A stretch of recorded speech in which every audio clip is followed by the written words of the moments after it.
Fuck you! You're scared. And you should be. This is not your company anymore. Leave the cheek of CM Punk.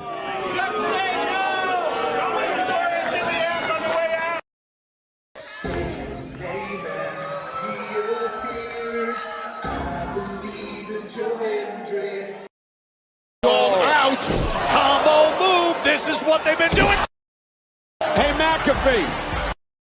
Everyone shut the up and sit down!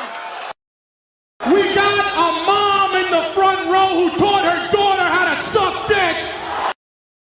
I'm Mina Shirakawa.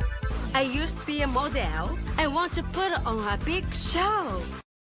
And that's the bottom line, because Stone Cold said so. What is going on, everybody? Welcome once again to the Saturday Shenanigans, hosted by yours truly, the Renegade J.J. Williams. Hi, guys. Hi, guys. CM Punk drama bullshit to the side. I still consider Heyman the worst AEW champion they've had. First of all, we're going to bring in Walter Cruz. I said that as a joke when, what's his name, did his promo Monday. He said, I'm from a prestige university. I said he majored in Steiner math. We've got the Heb man, James Hebert, in the house. I do really cool and dumb things on the internet. Right. There's a lot of shit going on here. A lot of fucking crazy ass shit. Where is Noah JD? Well, say his name and he appears, because we believe in Noah Foster. Fuck is this intro?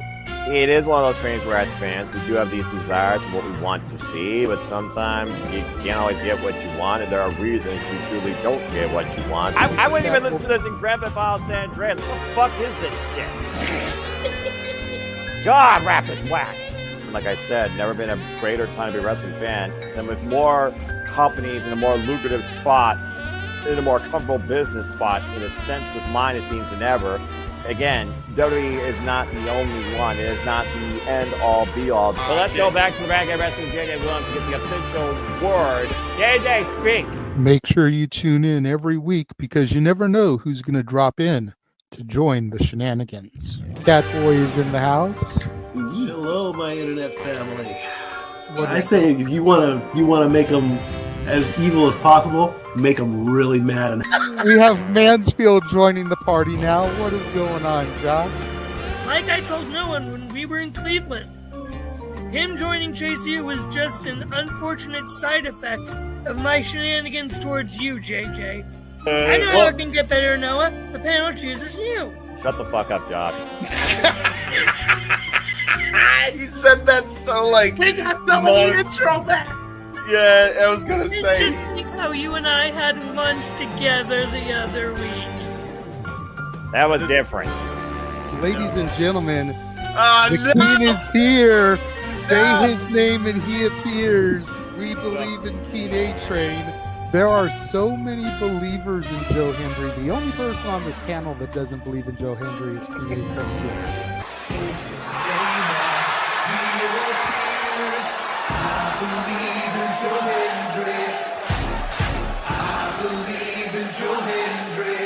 Tell the world why you do not believe in Joe Hendry. The reason I do not believe Joe Hendry is he is Fandango 2.0 in a entrance merchant. I rest my case, Your Honor. Hey! There's nothing wrong with being an entrance merchant. He has some of the best entrances of all time. Teleporting into the command center, all the way from Angel Grove High, Datilla. Oh, yeah. I went to the command center on Thursday. I went to Vasquez Rocks, which is where they filmed a lot of episodes. Somebody actually climbed to the very top of those rocks. I made it halfway. I was like, I'm not going up there. Definitely Toni Storm versus Mariah May. That's the one match I probably am looking forward to the most. I really like the story. I'm familiar with All About Eve, so if it plays out that way, I kind of know how this is gonna go. Say goodnight, Datilla. Good night. James, you did say his name. So he shall appear, ladies and gentlemen. first time on the Shenanigans. Jeff Meacham is in the motherfucking house. Ah! All right, we're coming in hard with the botch. All right, fucking hell. It's good to be back. It's good to have an opportunity to talk to the crowd on a Saturday. If you want to have yourself stomach through it, you can go back and watch when the Main Event Mafia took over Impact. That's what James was talking about. So if everybody just joined us, we're talking about people sedating people, attempted murder, boys, and tips. Welcome to Saturday Shenanigans, everybody. Aren't you glad I'm back? Welcome back, Jeff. Cool. Good evening, everybody, and welcome back once again to the weekly moderated conversation of wrestling madness. That is the Saturday Shenanigans. Already, producer man botched. Nice job, idiot.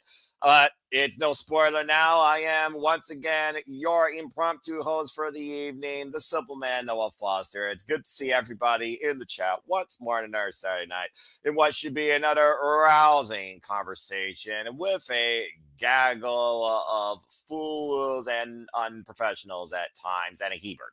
But again, it's always good to see you all. So again, if you want to dictate the conversation, super chat, simple as that. Please like, subscribe, comment, and tell a friend. That being said, no idea how many people I have to moderate tonight, so why don't we go ahead and see who's in the green room besides producer man with already one botch on his total. Let's go ahead and start off first and foremost with Mr. Reliable. I don't know whether it's him or not, but it's good to have Walter Cruz back once again, hopefully on the button this time for producer needs and roles. Walter, good to see you. How are you? I hope the move is going well. It is, but it wasn't me that did the botch. But if you need me to produce, I will. But I don't know. Since you're hosting, do I get to be you and just do this? You know what? It really depends. I'm not doing karaoke tonight. We got some interesting topics as always. I'm always happy to cover for our friends. So shout out again to the Renegade of Wrestling, JJ Williams. Please follow and subscribe. And again, he may be an idiot, but we still love him. So it's no problem. So let's go ahead and bring him in. Nice job, dummy. James, good to see you. How are you doing so far this evening? I know that you're going to be on a roll. Yeah, I didn't even touch anything, and I couldn't find the graphics in time before the intro ended. So yeah, we're off to a roll. Yeah, 5 minutes and you couldn't find the graphic. Really? No, I was trying to get everybody else that's going to be in here later to come in. So we do have people that will be late. It's just the three of us now, but I do believe Ash, Tatilla, and Ryan will be coming in later. So we'll see what happens there. Fair enough. Also, audience, botch. Say it with me if you wish. I'm sure we're going to have plenty of those tonight. Matt, good to see you. Spec, good to see you. Darren G, good to see you. And as always, like a WWE promo, bleh, I know we're going to have people coming in on the impromptu, as it is per usual. But honestly, I'm hoping that I can TK this as quick as possible because I am tired as fuck because of how humid it is. And again, I don't hold a fade against you. Well, that being said, James, it's all right. And love the bright green shirt. So hopefully your demeanor is as bright as your shirt. Walter, it's good to see you. Seem like you're fit and ready to go. So, and I'm sure you all will understand that when we get to that topic later. So before everyone else comes in and tries to take over, let's go ahead and get right into it. So first and foremost, and honestly, who wants to talk about this first topic? But I guess, it's something that we will cover because it's last. Except here, it's first. Let's go ahead and start things off with a little bit of a salty demeanor that we will cover. And that is for one, Bill Goldberg. As Bill Goldberg, of course, had his last match in his illustrious, quote-unquote, career. Of course, it's Saturday night's main event a couple of weeks ago against the Lean General Gunther. And, of course, got his send-off with his family in his hometown in front of all his family members and loved ones on live network-wide TV for free. So apparently, as any grumpy old man does at times, he is complaining. And I want to go around the horn, whether it's you all or the chat, and wonder, is Goldberg just giving us sour grapes, or is there maybe some purpose to his grievances that he let out? He was saying amongst things, as I looked at articles from like CBS Sports, how he kind of wished that there maybe was more of an advance notice as far as this build goes, that it was like on a pay-per-view. And for what it's worth, he didn't appreciate the fact that, again, on TV, he was kind of cut off. He felt that he was not given the proper build or send-off that he deserved. Now, truth be told, it was short notice in a way, but it's WWE. He also is a WCW guy, but he felt like he should have got more of a royal treatment, shades of Mark Galway, The Undertaker, or John Cena. And he definitely did not appreciate that network botch where his post-match speech was cut off live during the broadcast versus uploaded on YouTube. Some people think that he has, a leg to stand on and actually is right for once in his words. Other people are like, dude, you got a big payday in front of your family. You got a match for a championship. You got something from WWE, despite the fact you weren't a WWE product. What more could you ask for? And it was teased last year when we were last in Atlanta at Bad Blood. So let's go around the horn and get your all's thoughts towards whether you think Goldberg is just being a bitchy old man, or is his grievances justified, and should WWE did it maybe a little different? James, I'll start with you. What do you think of Bill Goldberg's send-off and his post-send-off grievances? So this is like one of those weird ones where I feel genuinely that, because I was going back and forth constantly about it, because, if you really wanted a proper send-off, I hate to be this guy because I know nobody would fucking approve that, especially if you're a diehard AEW fan. Should have gone to AEW, because then none of his complaints would have happened. I mean, see Sting, you know what I mean? Like the way he gave him the treatment on his exit out, probably the greatest retirement of all time, or at least up there as one of the greatest of all time. It's up there with Flair for sure. So I think in that regard, probably should have gone to the place where he was made, and the closest thing to that would be AEW, which is a wrestling show on Turner right now. So in a way, I think he made the wrong decision re-signing with the WWE. That said, he tried to be a company guy with them. He tried to have some loyalty to them, so I get it. There's certain aspects of it that I understand where he's coming from, like that post speech. That had to have been a rib to him. Like it was, you almost thought it was a rib by Hunter, like one last way to bury Goldberg softly, brother, and that's really how it felt. It was so fucking stupid to me. How they just cut that off because they felt like they had to run their 50 millionth fucking ad break, as if they don't have enough money in advertising revenue that they're rolling in at this point. So for me, it's derpy as shit that they did that. So I get that aspect of it. I also get the aspect of like, hey,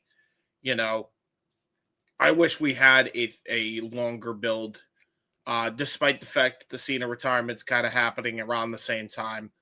But there's no excuse that they couldn't have at least had more build up. This could have been your B story, and you could easily had a proper build between, Walter and Goldberg. And it was really dumb that they didn't do that. So, and this is before, he cut his interview with Ariel Helwani. I said this on the air. You have such a big star in Bill Goldberg. You're sending him off and probably one of his, probably his second best match of his career. The best one, in my opinion, still is DDP, looking at it now. Second best match of his entire career. That's a swan song. And you don't get a promo proper on syndicated television. Now, granted, the people that saw Saturday Night's main event, they immediately rushed to the YouTube channel to see, because you could tell the viewership of NBC's show was matched by the amount of people that went to check out his thing. So that's at least very good. But I think it's a little bit of column A and a little bit of column B. I think you knew what the fuck you were signing up for when you signed back with the company in the first place. You know they don't give a shit about you or any fucking former WCW name, especially with the fucking person at the helm, especially currently, by the way, what's going on in the power struggle that is in the WWE, which we've documented before on the show and other shows in the past, this year alone. So you knew what was going to happen. If you are complaining, you have nobody to blame but yourself. And that's ultimately where I kind of side with, not necessarily side with WWE here, but I get the frustration of the fan base of him bitching and moaning. Because you knew what was going to happen, Bill. You knew it. You chose to sign with this fucking company that is currently having a power struggle. You chose to sign for a company where the head of everything buried you twice. You chose to do that. Nobody forced your hand. Nobody had a gun in their hand, pointed it at your fucking head and said, hey, you better sign this WWE contract. Like, nobody forced you to do that, Bill. So at the end of the day, you kind of have to look in the mirror here. I'm not saying he doesn't have justifiable gripes, because I don't think any star should be treated that way. I don't care what company they came from. But this is the WWE. And not for nothing, right? Dolph Ziggler, prime example of this. How many times did that motherfucker get screwed over by the company, by the Fed? And how many times were we on here? Even his own friends were on this program, JJ and Jeff, and said he should have gotten out of there years ago. And now that he's finally gone, it's too late from what he could have been doing. If he had left in like 2016, I guarantee you, he would have been leader of Bullet Club. Guarantee it. But because he decided to stay and re-sign with the company, I can only have so much sympathy for people when they keep putting themselves in the situation. Same thing with Corbin. How many times was Corbin, de-pushed, devalued, and made to feel lesser than? And now he's finally gone somewhere where he doesn't feel that way. And it took for him to do that to realize how fucked up that situation was. You know what I mean? Like, it's the same thing. And these guys could have done that years ago. It's the same thing here with Goldberg. So I'm not saying I don't have sympathy, but I only can have so much sympathy when you keep putting yourself in the same position. And as somebody who has been Stockholmed in other aspects of life, take it from somebody who should have gotten out of certain situations. Get yourself out of it, Goldberg. That's my piece on it. So, ladies and gentlemen, James Hebert. Stay tuned next time for his TED Talk, where he will talk more about Morgan Freeman narrations versus other people's narrations on the local Discovery Network.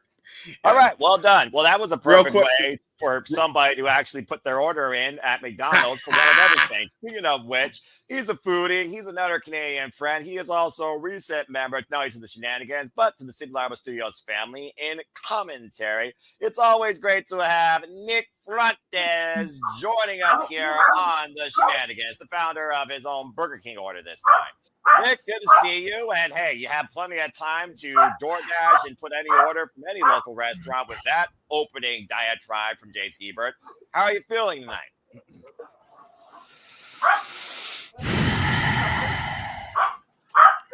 James. Yeah. I gotta tell you something. Yeah. If you don't run for president against Donald Trump, there's no hope for the world. No. I'm not doing it. That was such a soliloquy of words. Words. It just hit me in the soul. Yeah. Like eating dairy and having to go shit so bad. Like it just hits you. It just hits you. It just I've been to some crazy dairies in my time. I feel that. I wore my championship MVP belt for you, and it's yours. I can't wear it anymore. I'm done. I can't. I now am a champion of I don't know what, but I'm a champion now. All right. Well, that being said, this is not Drama Class 101, and I'm going to go ahead and pull the hook on that. But okay, James, thank you for your opening stance on begrudging people that make foolish decisions on their way out of the wrestling business, quote unquote. Simple as that. That being said, let's go to Walter real quick before we go to Nick, because Walter also has been sitting as long as I, and I knew he was just waiting to play Jeopardy music. If not playing Jeopardy already, stay tuned, folks. We love it once again with Super Reliable Gaming. Okay, Walter, let's go ahead and see how you top that bleep, but also make it completely shorter. What are your thoughts on Bill Goldberg? I mean, again, WCW legend, over 180 consecutive wins, of course, but again, it was WCW. Of course, the enemy to WWE, and comparing himself to people he almost literally, I don't know, ended their career prematurely, like Undertaker, for example, as far as their son versus his, justified or just sour grapes? Go ahead, good sir. Yeah, I'm not gonna top what he said, but it's kind of it's kind of mixed because I think he does have a leg to stand on in terms of cutting him off during a speech. Like he was in his hometown, he was gonna give a home speech.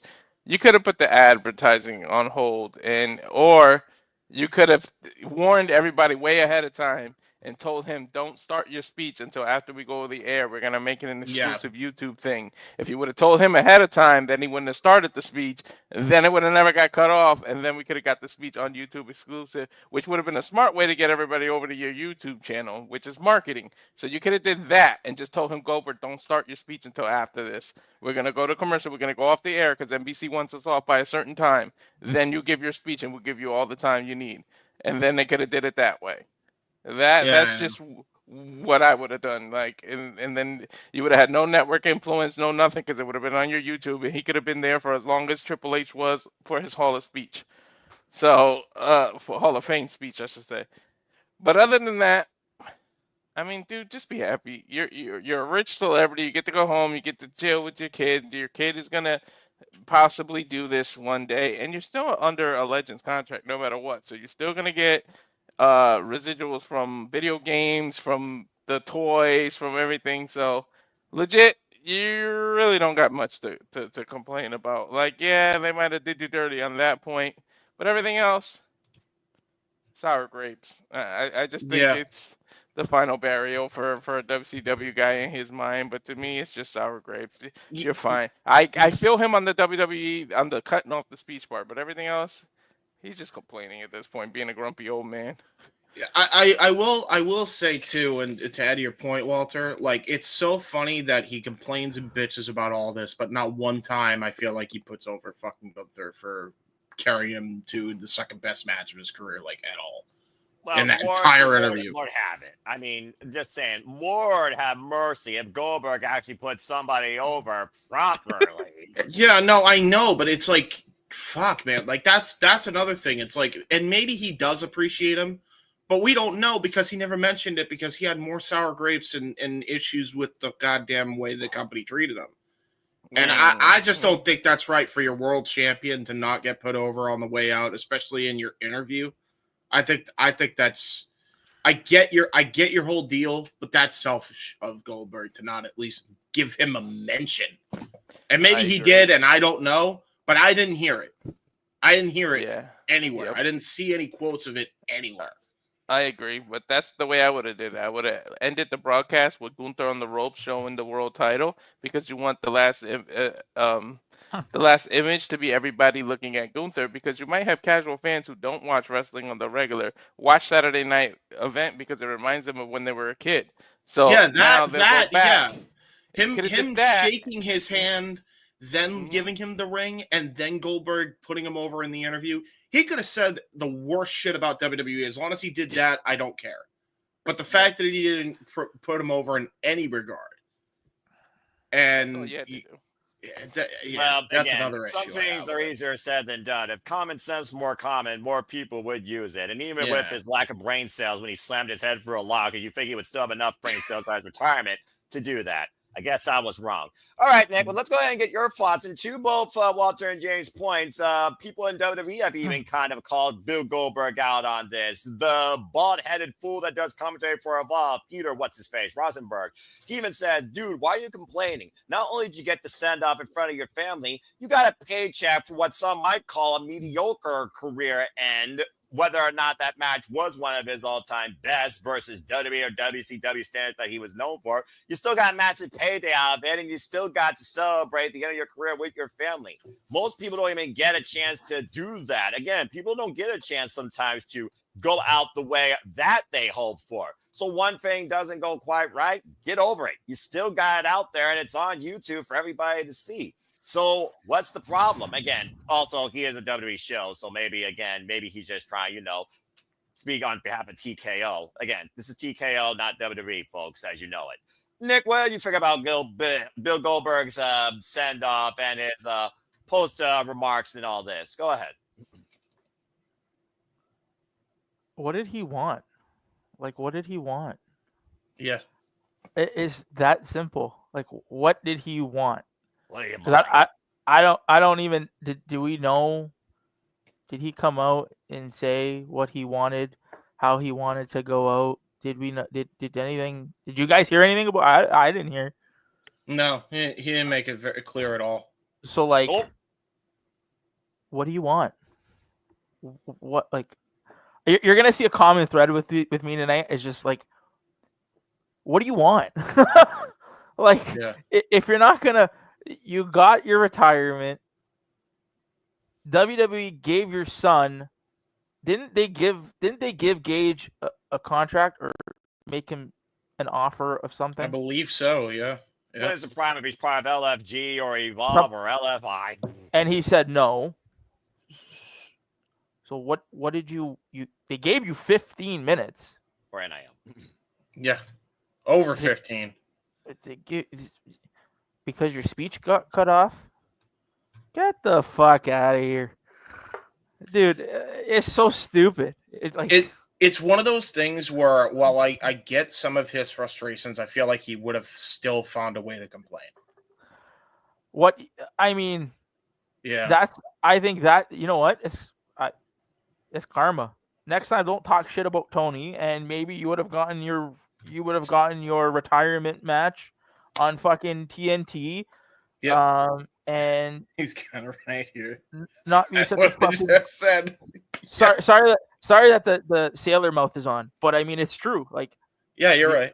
Maybe you shouldn't have talked shit about Tony.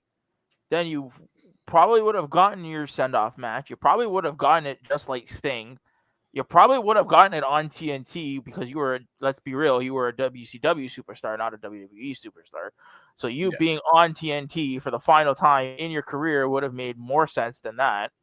Or TBS, one of the two, yeah. Warner Network, let's just call it what it is. Yeah. Chose to talk shit. Yep. You chose to... Oh. Frozen. You froze for a second, Nick. Go ahead. Continue. Yeah, but I think the freezing, though, justifies itself. The silence, Simon Miller, why? I mean, speaks for itself. I mean, again, sometimes people do not forget about your actions of the past. Anyway, that being said, from one person that narrated what Bill Goldberg could have been if he acted properly, to another man that's joining commentary and makes his own narrations, right? It's WrestleFish himself, Ryan, joining the Shenanigans. Ryan, good to see you. Welcome to the Shenanigans once again. How are you, sir? I'm doing fine. Have to use the audio of the phone and the microphone for that because none of my headsets work. Yay! And never before technical difficulties. All right, but I hear you clearly. Well, that being said, Ryan, everyone kind of gave their bits on Bill Goldberg when it comes to complaining, the send-off, the cover of the speech, the outlook of being sent off in WWE versus WCW. So why don't you go ahead and close the roundtable discussion out here on Bill Goldberg? So You're next. So, Ryan, what do you think of Bill Nice. Goldberg's post-send-off grievances? Justified or sour grapes for a man that got still a big end career payday?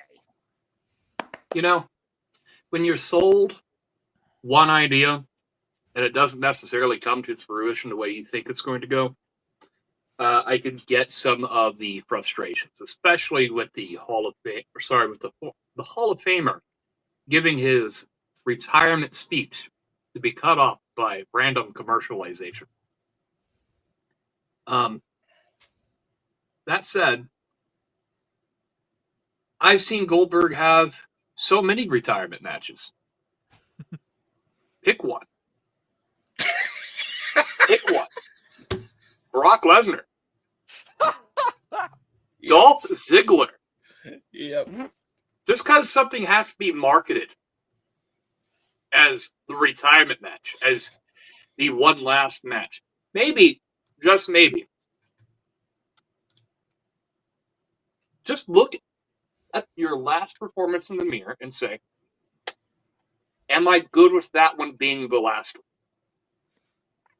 It is not like Bill Goldberg is Shawn Michaels. No. It is not like Bill Goldberg is The Undertaker. No. Right? And I say, Undertaker probably has one more left in him. But Goldberg, all Goldberg ever did was 5 minutes. Okay? Couple punches, couple kicks, shoulder block, spear, jackhammer, 1, 2, 3. Man, that Brock Lesnar run. That's so riveting. Almost 10 years ago, 9 years ago, 8 years ago. Yes. Mm-hmm. That seemed like that could have been the retirement run, everybody. And that's what I recognize as the Goldberg retirement run. Anything after, desecration of a corpse. Okay? That's where I'm at with it. That might be morbid, but I really have no positive or negative feelings against Goldberg. But as I said, pick one. Yeah. What if they branded it the greatest wrestling match of all time? No, that was let's see, that was Randy we saw Orton that already. And Edge during the pandemic at Backlash. Help me, God. Don't remind me of pandemic era wrestling, everybody. Please. Yeah. He's the one that brought up, I have to be the guy that brings the history to show you all that your statement's accurate or inaccurate. But to your point, let's look at Sting, for example. WCW legend, sent off an AEW Revolution, retired as a champion. He even got Q that, okay, I'm getting Q. I have to hold off for a moment. What did AEW do? They put up the full speech after the fact of the pay-per-view on YouTube with a rousing ovation by the entire AEW locker room. And a massive thank you in front of, with his family might add, that competed in the match with him. Honestly, again, to I believe what James and Walter were saying, the best send-off for a WCW legend as of late would not be matched compared to what happened with Sting. So, again, Goldberg, it is what it is when you're with WWE, where they care more about the bottom dollar they can get from you versus the legacy you put in to their competition, other company, that they drove out of business. Be grateful you at least got that. Shut the fuck up. What you gotta say, Nick? That's all I gotta say about that before we move on. See, I'm that guy, and I play devil's advocate a lot. So I'll play devil's advocate if they're easily able to go commercial free for the first hour of a TV show.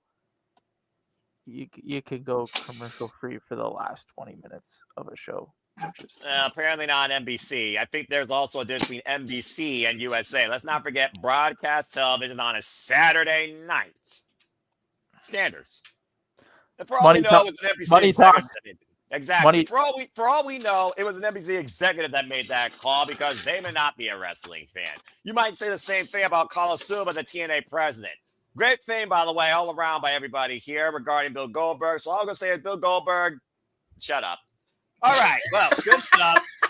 We're already through one topic of our hat trick. When we return, are we on the verge of an NXT takeover in TNA? Are we heading towards lethal lockdown? Hold the line and stay tuned for when we come back from this commercial break. We're going to be talking about the results from TNA Slammiversary and what it could mean for the very future of TNA and NXT as we know it. Stay tuned and check out the updated watch-along trailer. And we will see you after this commercial break.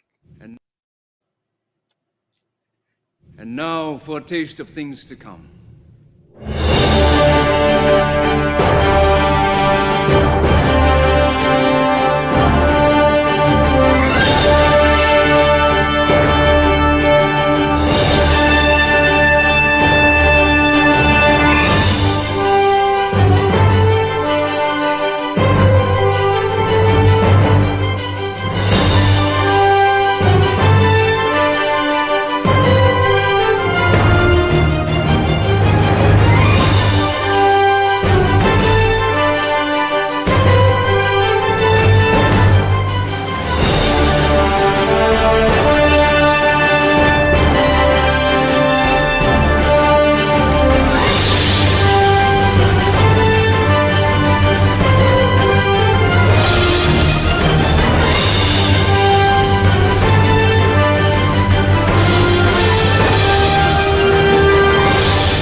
And as always, if that trailer doesn't encompass what we do here at Super Labo Studios, we embrace, celebrate, engage, criticize, cover, and react to all the wrestling. And welcome back here once again to the Saturday Shenanigans. Noah Foster filling in for Wrestling JJ Williams with Walter Cruz, James, Ryan, and Nick, and maybe other guests to come. And we'll see how far the conversation goes. First, what everyone says here and what you all say in the chat again. It's good to see you all as always. It is always a wonderful time to engage with everybody here, whether tired, fatigue, or absolutely causing utter madness and insanity. Okay, well, let's go ahead and move into our next topic. Walter, I'm going to let you spearhead this because you and I called it. You and I got caught on Geekbox for it, and I still believe there's a bigger conspiracy theory here in that global localization analysis of WWE that John Moxley foreseed in his close-up based on what happened. So let's go ahead and briefly talk about TNA's biggest show on North American soil due to audience attendance and all the other metrics.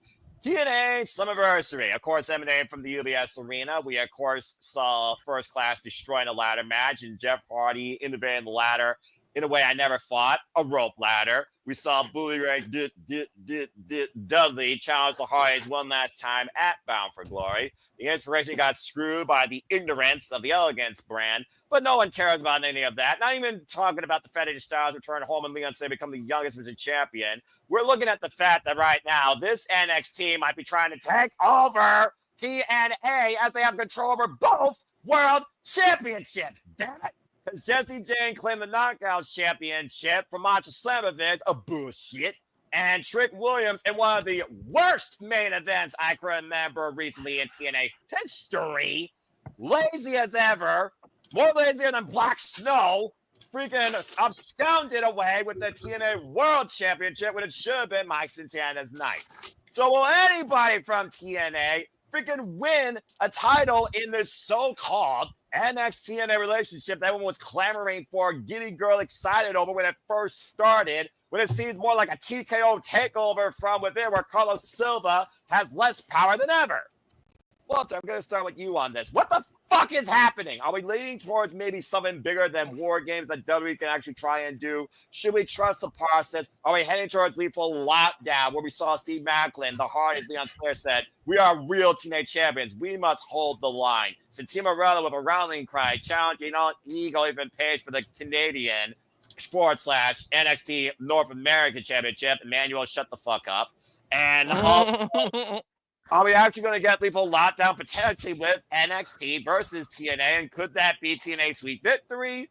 Or ultimately their burial before we might get another WWE acquisitioning? What do you think this leads to, and what do you think of those results? Go ahead, Walter. I think Lethal Lockdown would be a good thing to lead to, or the War Games. However, a relationship is usually a two-way street. Like when someone you love each other and you do things together.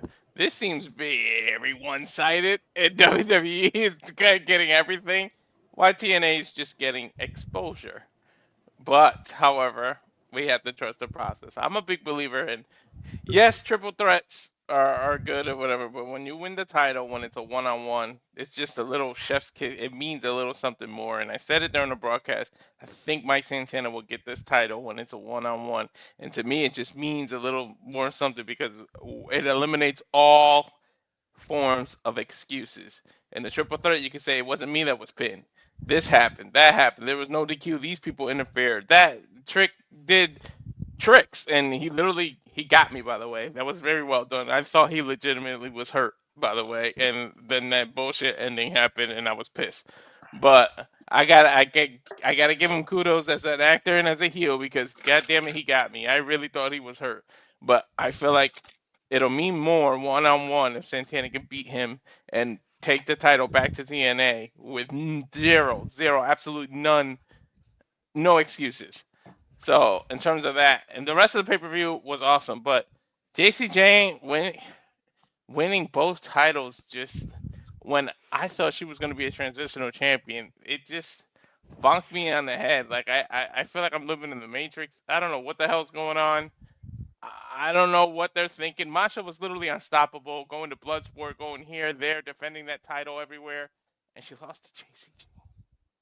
So I hope they know what they're doing. I really hope they know what they're doing. Maybe this is a way to make a new superstar, but somebody from TNA's got to show up on NXT. And you know their pay-per-views used to be called takeovers. Somebody from TNA has to go take over and start winning their titles back and say, "I'm here for TNA," and goddamn it, we stand together. Put rivalries aside, something's gonna have to happen. So maybe traditional Survivor Series matches leading up to that, maybe War Games. And like you said, Lethal Lockdown, which I hope Lethal Lockdown out of everything because I missed that match. So I would love to bring that back. But this is pretty much an NXT takeover. And instead of like a city, it's a company. It's NXT takeover TNA. It's not Brooklyn or what they used to do back in the day when it was your NXT. Yeah. Fair enough. I mean, also, again, you got detractors within the company and first-class assholes, and Kazarian, who apparently can't let anybody in TNA have a moment for him, gives us even more reasons to hate him, quote-unquote character also, envious middle-aged crisis prick. You tell me. All right. And Jesse Jane, as both NXT and TNA champion, that was not on my bucket list, and she does not fit the mold. I still would give that to Fallon Henry. She actually resembles a little bit of Mickie James, Parkour Country, and is justified as the former NXT North American champion. But they honestly are taking a desperate shot with Jesse Jane, and I don't think it's working. Trying to be the most influential knockout, you might be the biggest blemish in Knockouts championship history. And hopefully that's justified next week when Macho Slammers gets a contractually obligated rematch. But clearly, battle lines have been drawn and battlegrounds already passed, so we can't even say that. All right, let's go around the horn and see what the rest of you think about this. Ryan, what do you think about this? Do you think anyone from TNA will win maybe an NXT championship? Since Morella is challenging all even Page for the Canadian NXT North American championship, could that be the first battle cry to try and wage this war against NXT and TNA, where it feels like we are kind of in a battle right now in favor of TNA, because the TNA will be the first one, or is it a foregone conclusion that someone else from TNA or NXT is going to stop him? Do you think that someone else crossed the line and maybe tries to take the title back? We saw a summit between Mustafa Ali and his Order 4, Moose and the System, for example, going into their own inter-promotional warfare, faction warfare. So maybe one of those two is who we have to rely on here. What do you think about this whole thing right now where NXT is kind of taken over TNA and is on the verge of doing so? You know, I haven't really watched a lot of TNA. I watched Slammiversary. The intrigue of what AJ Styles is going to do brought me to watch Slammiversary. I didn't watch the event where Trick Williams beat Joe Hendry. I heard about that over the Twitter. I have a complicated relationship with TNA wrestling. Okay. And quite frankly, I've given up on it more times than I can count. It's the cockroach of professional wrestling. And a lot of people view this as a negative aspect. I've talked with James for probably the better part, like 2-3 hours earlier this week, pertaining to the subject matter, right? I'm not sure what's going on with TNA. As far as who becomes champion, who from TNA will take the fight to NXT, you know, I really wanted it to be Santana in that moment, right?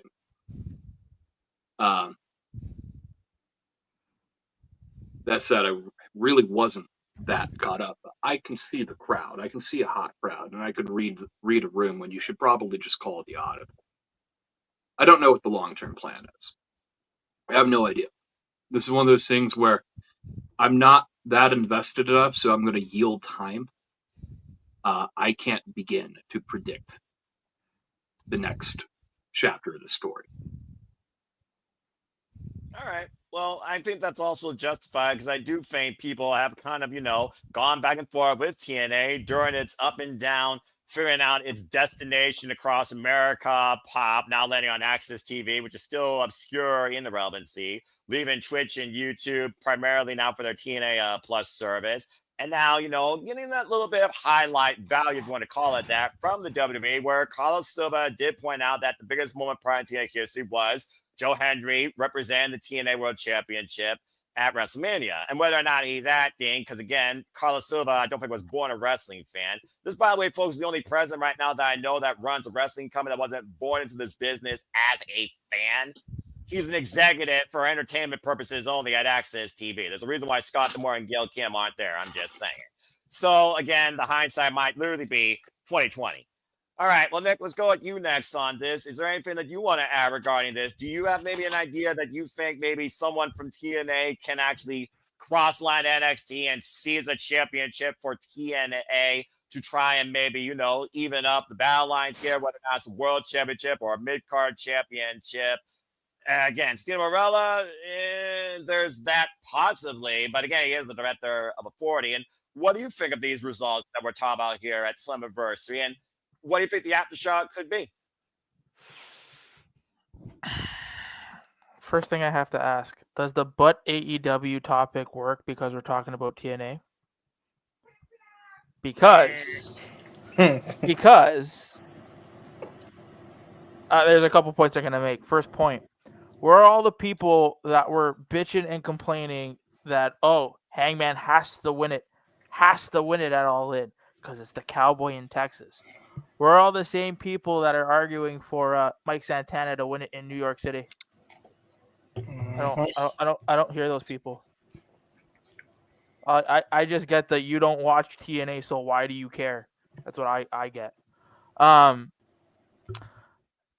I think AJ, that was, and this is my opinion, has no bearing on anybody in this room. I thought that was a waste of time. You could have done something else. If you knew that he was just coming out to speak, or put over Leon Slater. It's Leon Slater, right? Correct. Yeah.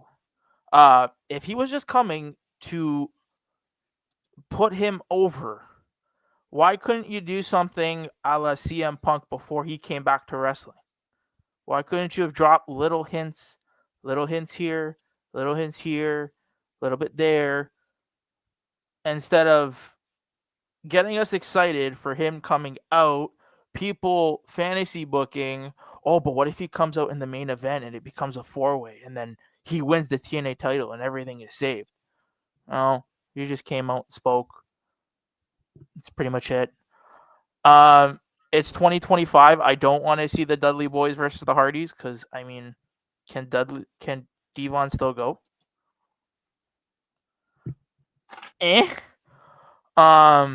Last time I checked, he had some kind of spinal fusion injury or something. So I don't know. That's exactly right. And Slammiversary was last weekend, right? It was literally this past Sunday. So last week. So we had an NXT and a TNA event. Real quick, because I don't watch NXT. Did people from TNA go to NXT to mess shit up? So Team Morella confronted with Paige, and as far as the Non-Ghost Championship, no. Lance Legend and Jada Parker basically brawled while Fatal Influence lapped on from the entranceway. And Trick Williams got chokeslammed by The Undertaker. And you're muted. You're muted. You're muted. You're muted. But no TNA superstars that were saying that this is a travesty. Our championship is with another company. Nobody came to the other company and did anything. Nope. There was a rally cry by Team Morella on Thursday night on TNA, but as far as NXT, nope.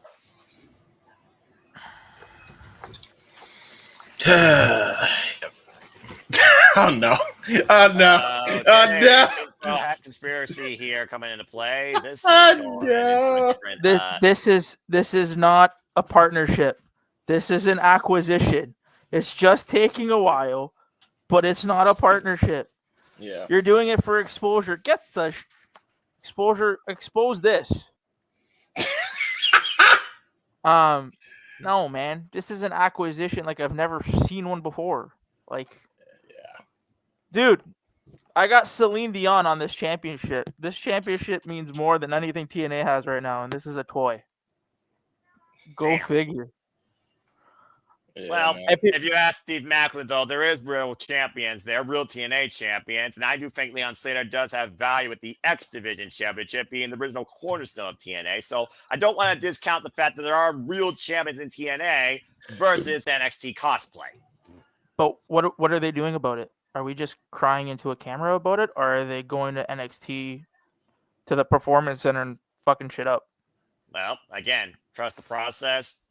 Create a battle plan, slow burn. Don't know yet. It's only been 1 week. Okay. Can I just thank you that you highlighted this little line of TNA is doing this to get a TV deal. Where are they gonna go? How much more wrestling can we have in a week? Like, you're gonna put them on AETV? Where are you gonna put them? A&E? What the fuck? That's like where the show where LFG is and stuff like that. Oh, okay. Like it's where the other wrestling shows are, like where they find treasures and all that kind of shit. Oh, okay. Yeah, and Beyond the Mat. Like people clamoring for TNA to get this TV deal. Dude, this is NXT 3.75. Like, this is not TNA. Like, let's call a spade a spade. Without this NXT collaboration, yes, that is the My Heart Will Go On. Damn it. JJ, she's front and center, buddy. She's our mascot. But no, guys, like, without the NXT partnership, what are we seeing? Who is there to warrant giving them a TV deal? They got those numbers for how did Slammiversary get the numbers they did? Let's be truthful. How did Slammiversary get the numbers they did? Ryan, you might know. AJ Styles the mention of AJ Styles, pretty much. Yeah. You don't have that, or you don't have any WWE involvement. How many seats does that arena fill? Are they in the USB arena? 5,000. I would say 5,000. Ryan's showing his face. Go ahead, Ryan. Right now, I think he's looking at that metric. You got the man doing research. Oh, Jesus. Here we go. I think he's going to research it, yeah. Yeah. If anybody likes to research shit, it's Ryan to back his claims up. He's got it. I'll let him wait. I'll wait for him. All right. Oh wait. Oh. He printed it out. He's printed something. Oh no. Oh no. What did you cause? Oh no. Hold on. Hold on. Wait. Let me get him. I think the meme speaks for itself. But Go all ahead. right, go ahead and There show we it go. again real quick. Are you sure? Yes. Okay. And, So there you go. and safest, it is an acquisition. It's a slow one, but don't you can't say that it's not. Yeah. This is not a partnership. No. What you're gonna They have? will. You're gonna have TNA stars win their title back at Bound for Glory? Sweet. Where do we go from there after that? Mm-hmm. It's more of an They will abusive acquire- relationship. Yeah, exactly. Accurate. Go ahead, Ryan. Sorry, Ryan. Go ahead. They will acquire TNA slowly but surely, and everything but name. They legally cannot buy TNA because of the settlement with MLW. Unless, of course, TNA is treated as a Canadian company. The WWE had to go through a interesting process to purchase AAA. They needed a shell company. So I could see very similar situation occur with TNA wrestling. This benefits WWE in no way, shape, or form. Right? This In a only way. benefits TNA, it appears, right? Yeah. You could use it as a legal shield. TNA is a legal shield for, antitrust lawsuits. But I'm not sure how well that works when, certain board of directors, presidents of certain companies sitting on other boards give you the time to say, hey, give us $10 million for 52 weeks a year. $10 million, you can't buy a venue for that. You can't get venues. You can't pay talent. This is what they want for 52 weeks a year, live television. And I could only imagine it's counter AEW on Wednesday nights. Right? Yep. So, because we know that as far as so the well. tinfoil is concerned, Nick's right. It is an acquisition. Really slow burning. TNA have a tape library that is very valuable. The only thing of value that TNA has is that tape library. Other than that, there's nothing separating TNA from House of Glory, Wrestling Revolver, Progress, or any other big indie. Right? And is what it is. And this is someone who is a original TNA fan. I've just given up on it. Yeah. Because, man, when they said 70% cut AJ Styles and kicked him out the door, albeit under old management, it's very difficult to put trust in this company again. Yep. And let's be frank though too. We're not saying that what they did on last weekend wasn't a big deal. It was great. They did fine. They did good. They did great business, apparently. Exactly. It was 7,500 people isn't anything to scoff at, regardless of why they were all there. So we're not here sitting and saying that it was a bad thing. It was terrible. No. It was good. It was great.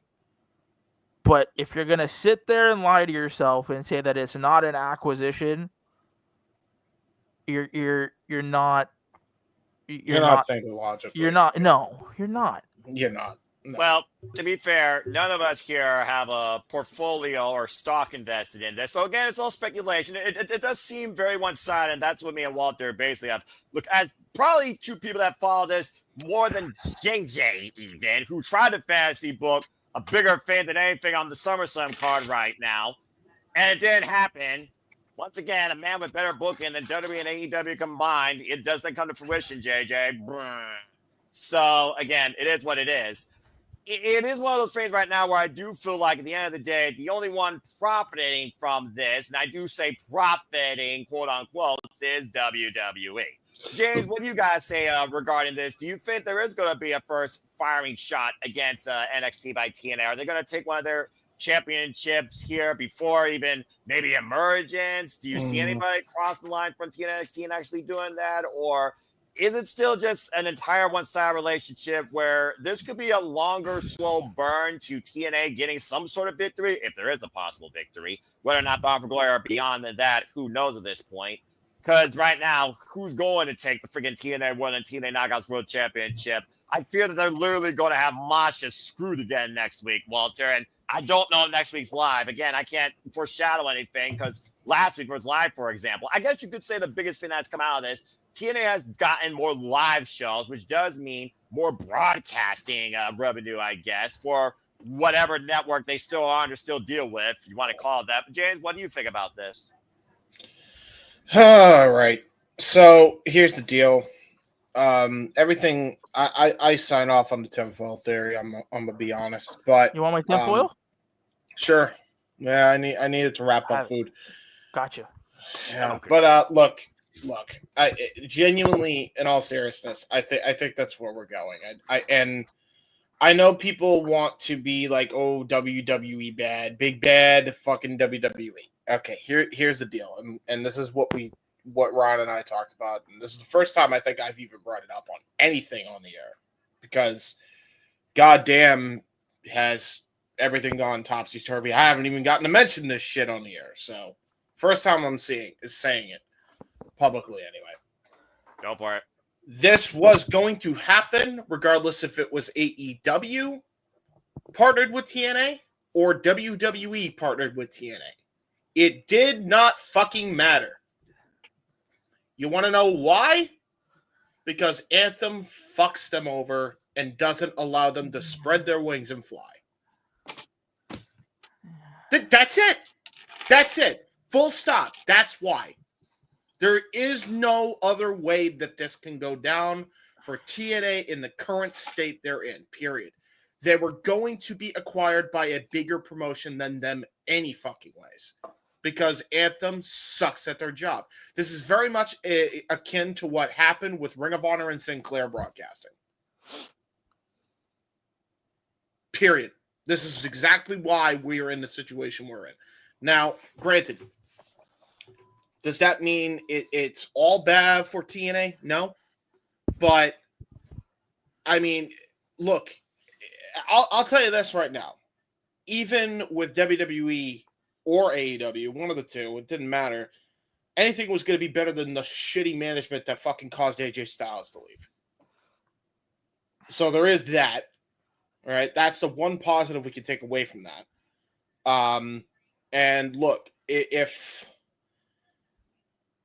the end goal is that TNA stars get put over and we have Frankie do the unthinkable, get the title after Santana or whatever, and those are the two big stars in that company going forward, then great. If we could bring people into the X division that are AD prospects that are actually really good, like a Marcus Mathers and a few others, maybe some TNA legends you can bring back, like Amazing Red and shit. Cool. Then I have hope for TNA. As of right now, I'm telling you, man, it ain't looking great. 3 out of your 4 champions. Do they even have the Digital Media Championship? Is that even a fucking thing anymore? No, it got dissolved into the TNA International Championship, with the inaugural champion Steve Macklin is still holding the line with that. I completely forgot about that. Was he on the show? I assume he was. Yeah, he was the one that gave the battle cry to Leon Flair and the Hardys. They stood together, all 4 men, representing TNA, as Tom Hennigan says, real TNA champions. Okay, so 3 out of 5 are current WWE talents. And I know everybody's going to be like, oh, the Hardys are under TNA contract. They're under a WWE Legends deal, so at this point, that's a fucking tax write-off. Don't even give me that bullshit. They're WWE talent. Well, all right? That's what it is. So 3 out of your 5 are TNA talent. And honestly, the way they're booking it, you might as well sign the X Division title away to AJ Styles tomorrow. So I'm saying 4 out of the 5. are to WWE names. That's not good odds here, bro. That ain't good odds. I And think when AJ maybe gets I'm involved, wrong on Leon the. beats him. And maybe you could put the 4 with an asterisk. There's a very good chance that Leon beats him, whatever. But like, man, dude, they're doing this, and then all of a sudden they're trying to bring an Attitude Era nostalgia and trying to disguise it as TNA nostalgia. Like, I'm not stupid. I'm not dumb. This is not TNA nostalgia. This is more Attitude Era nostalgia. Like, if you were to throw in the Wolves in there like you did the last time that you had those teams in the ring, then I'd call it at least TNA nostalgia. But they're not. So it's just Attitude Era nostalgia. Like, well, I mean, that's one of WWE's biggest things. Nostalgia, I mean, does sell, but it sounds like overall, though, everyone here are basically thinking that TNA is in dire straits of becoming NXT NA. I forgot about the Knockouts tag titles. Okay, so it would Don't still be, get me started with that. It's 3, but at least it is with TNA talent, and I don't believe they're signed to WWE contracts. So maybe half your field is WWE talent, and it could be 4 if AJ wins the X. We'll see. So okay, not bad, but again, the choices here on the show. What the fuck are we doing taking the belt off Masha Slamovich and not giving her the NXT title? She had JC Jane, who was the 3rd best member in both groups, had no business beating Masha Slamovich. I don't care who you are. The way she's presented. No knock on JC Jane as a person, by the way. I'm strictly talking about the wrestling character. She had no reason beating Masha Slamovich. And let's not forget, she beat Stephanie Valkyrie for the NXT Women's Championship. Exactly my point. And that shouldn't have even happened, quite honestly. Not as soon as it did. I think they rushed her up way too quick. And by the way, I was proven right on that one because look at what the fuck they're doing with Stephanie Valkyrie right now on the main roster. Jack diddly shit, and Jack went home. Well, I mean, she might get a tag match with Nikki Bella versus Chelsea Green and the Secret Hermits, and she does have a guaranteed world title shot at Clash of Okay, and then what? And then what? The jury is out. And to JJ's point, Jasmine Nix is the prospect of the group, and she almost is as forgettable as Trinity / Naomi's cash-in was at Evolution, and she's going to triple threat at SummerSlam. Yeah. Speaking of SummerSlam, Walter, what do you think about this? I mean, I know a lot of you talk about the bouncy. Javon Evans, of course, maybe challenging Leon Slater. We're clamoring for AJ Styles, maybe challenging maybe for the X Division Championship, because that would be a really cool moment in TNA history, the first versus the youngest. But I mean, 6-pack challenge. Yes, I did watch the highlights of SmackDown. I'm aware. Throw everybody in there. TLC 25th anniversary. TLC for the SmackDown Tag Team Champion. Hey, well, you know, the main roster, one of the prods actually has a tag team division. Ain't that some crazy shit? But I mean, again, Walter, at WrestleMania 33, the Hardys did come back home for a TLC match, and they won the Raw Tag Team Championships. Do you think the Hardys could get involved at SummerSlam and JJ's wild premonition of TNA WWE main roster level booking? What do you think about that thought, Walter? Well, I wanted to give Brian he put his hand up before this question was asked, so I just want to let him get his thought out. Well, I appreciate that because, again, I'm looking at comments and everything. So let's go ahead and let Ryan speak real quick, and then I'm going to get your thoughts on that because you've also been quiet. Ryan, what you got to say real quick regarding what James said earlier? I was going to say that for the exception of two people, Leon Slater and Heather by Elegance, every one of them is WWE alone. Mm-hmm. Okay. That's fair. So Moose is well over half the field. Most of the field. Yeah. And he's talking about the current champions, Nick. Moose is no longer the X Division champion. He literally passed the torch up to Leon Slater, who fucking earned that in Match of the Night. As the X Division usually does. Anyway, fair point also, as of course Jada did point out, half of the Knockouts tag champions is the former Dana Brooke, also known as Dimeless Brooke, as I'm sure he still values her in that namesake and probably in actual value. Okay, Walter, but back to you. What do you think about this fuck? Could the Hardys get involved in SummerSlam? Could this be the biggest WTF in the TNA Tag Team Champions involved in a TLC match and possibly the SmackDown Tag Team Championship? What do you think?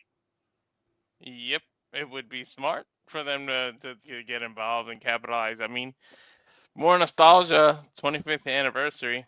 It would make sense. So why the hell not? Might as well do that. Yeah. I wouldn't mind. I mean, again, at Revenge Styles freaking probably having the biggest pop of the entire night of anniversary.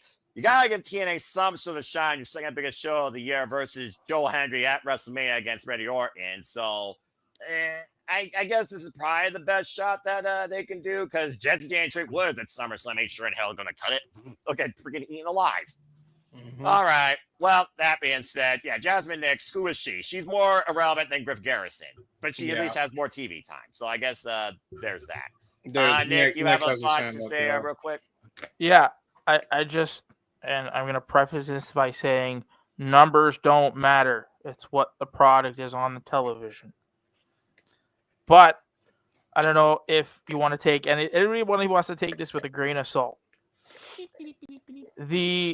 As of 3 days ago, according to WrestleTix, the next TNA Impact show, which is September 4th, which is 43 days away, they've only sold 394 tickets. Jesus Christ. Now, again, there's 43 days left to the show. The venue holds 2,000. Emergence is 20 days away. They've only sold 949 tickets. But they also haven't booked anything for that yet either. So again, jury is out. The next big show that every wrestling fan is going to try and go to, while it be damned, is going to be SummerSlam, and it sure as hell won't be for Cardi B. All right. Well, that being said, again, one thing. I think the thing that I am most annoyed about is the fact that was Mike Santana's home. Do you know how no many one was more annoyed than this gentleman? Just saying. Do you know how many Puerto Rican fans were there for him in his home state? Yeah, you're not wrong. And y'all fucked him. Just immediately chose Walter. That guy, he championed for TNA for weeks, and you cut his balls from under him. Even if he wins the title, I had people telling me in other chats and whatnot, he's gonna get his comeuppance at Bound for Glory because Bound for Glory is TNA's biggest show. Yeah, because this is the same company owned by WWE or partnered with WWE that didn't allow fucking Frankie to win the title. Yeah, fat chance of that happening. All right. I mean, to be fair, it was also Jesus a Christ. And Frankie screwed himself out of that in his own home turf as well. And I'm talking about what they wrote for the story. It was still bullshit then. It's still bullshit now. Frankie should be the world champion, and Santana should have taken the belt off him, if we're being honest. But Frankie should have cost Joe Hendry, and I stand by that. Yeah. But Santana's going to take it off of him at Bound for Glory for what? It's too late. You can't catch that moment again. You had that whole building there for Santana. He should have won it. The stars were so aligned. Dude, it was right there. It's right there. I mean, it's not going to get me to watch TNA on Thursday, but I mean, it was right there. Well, I mean, hey, to your point, Walter, he did beat Joe Henry one-on-one in a main event match on TNA TV Live this past Thursday. So, again, his path of purpose could still be fulfilled, pinning a former TNA World Champion at Bound for Glory. But, yeah, did they, miss the opportunity where the iron was the hottest and will it still be just as hot come Bound for Glory? I don't know. The only way they could have kind of made up for it is if Mike Santana versus Trick was on an NXT pay-per-view, a WWE PLE. And it's going to be on Heatwave. And Santana beat him on there. If they would have did that, it kind of would have made, because at least he went into their territory. He won the TNA title, but he still went into their territory and conquered it. But yeah, they kind of missed the boat on it. Well, Walter, that's if we all know that Heatwave is the same weekend as Forbidden Door. Mm-hmm. I would not be surprised if that happens at Heatwave. Mm-hmm. I mean, hey, that could be the history to be made on WWE turf for TNA, but only time will tell whether or not it has the same impact as we hope what would have happened at Slammiversary remains to be seen. So, They're again, gonna have what they're gonna have to do is recreate Night of Champions on an NXT, and every title has to get defended, and it's the TNA, the combined both TNA and WWE, and every title gets defended, and you're gonna have to let TNA win some of the NXT titles. That's the only way that it looks more fair. Because right now it just looks like everybody's saying an acquisition and a takeover. So I mean, the only talent TNA beat was the damn enhancement Retribution. But where do they after TNA? What you guys watch TNA more than I do, so I don't know. Mm-hmm. But after they win the titles back, wouldn't that signal the end of the partnership? Because what do you after that? Like, where do you go from there? You slow burn this stupid transfer portal of people crossing the line. Let TNA do what they did so damn great on their own when TNA was brought back to life, and give us the idea of, oh, we're still partners, but we're not necessarily trying to take over. We're going to come in once in a while. I think they kind of, over-exhausted this idea of this person crossed the line. I mean, again, Walter, how many times you said, slow down, cross the line? And it feels like every other week somebody was crossing the line, not the same damn person. Yeah, Yeah, when you do it too much, it loses its not steam. special. But- Not special. Can I also say this? And since we're trying to stall for time for Ash to even get in here, if she'll get in here, she might not get in. We're going to probably go to a commercial break here in a moment, 'cause this has been great TNA talk, but go ahead and give some thoughts based on what we just talked about. Something just pinged to your mind. Again, there's ways where even if they're acquired, you can still make it work. But the only way to do it is to not fucking have your grubby WWE paws all over it and, stop restricting them. And that would be by having AJ at the helm of management, along with Mickie James for the women's division, and maybe Chris Park and Jeremy Borash also. Because then at least you have... that would be incredible. Yeah, because then at least you have proper management there that is TNA and has been TNA.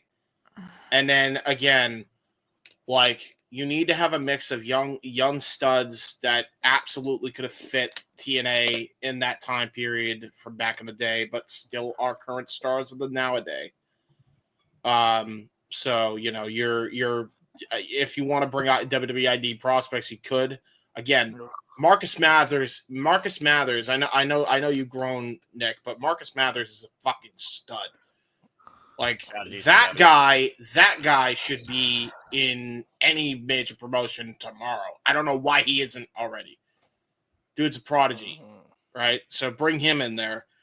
And here comes Ash, so I'll talk as long as I can. One can only hope, James, but watch, in 2 years, we're going to see TNA, WWE's TNA exclusively on Peacock. Yeah, exactly. Oh, Lord. Yeah, and that's what I fucking fear, because shit, man, look at Evolve. Evolve is not even close to the fucking same. Who watches Evolve? Nobody. Not a single motherfucker watches it. Charmander, I watch Charmander, 7 people watch Evolve. Charmander, Charmeleon, Charizard. Right? No, but that's the thing too, because it's That's also a point. Here's the thing, right? It's there are certain people on Evolve that definitely have star power that you could put onto a TNA if you acquire it. And I think they get more exposure in that regard because it's in a brand that's more known. And if you put the proper management in place, they would actually be utilized to the best of their ability. Like a fucking Jack Cartwheel, Cappuccino Jones, fucking Marcus Mathers. 3 guys you could put in the exhibition tomorrow. And then if you bring... tinfoil? Yeah, go for it. All right. What? All right. Everyone good? Everyone good? I see why you asked that. But no, okay. That's all I'm saying. Just please, for the love of God, if you're going to do it, put the fucking people that were TNA in the proper position. That's all I can ask. Because I don't think they're stopping it. It's going to be acquired. There's no stopping it. And I'll end with this. Shame on Dixie Carter. Shame on Billy Corgan for not having his ducks in a row. Shame on Jim Cornette, Vince Russo, Hulk Hogan, and Eric Bischoff. It's ironic that one of them's passed now for getting us to this fucking point. Because had none of those decisions even fucking happened, TNA would still be around as its own entity.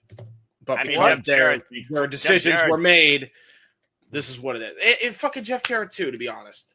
Jeff Jarrett's question, what the hell did friggin', multi-year partnership with NXT is actually supposed to accomplish? What does that tell you? Yeah. Ryan?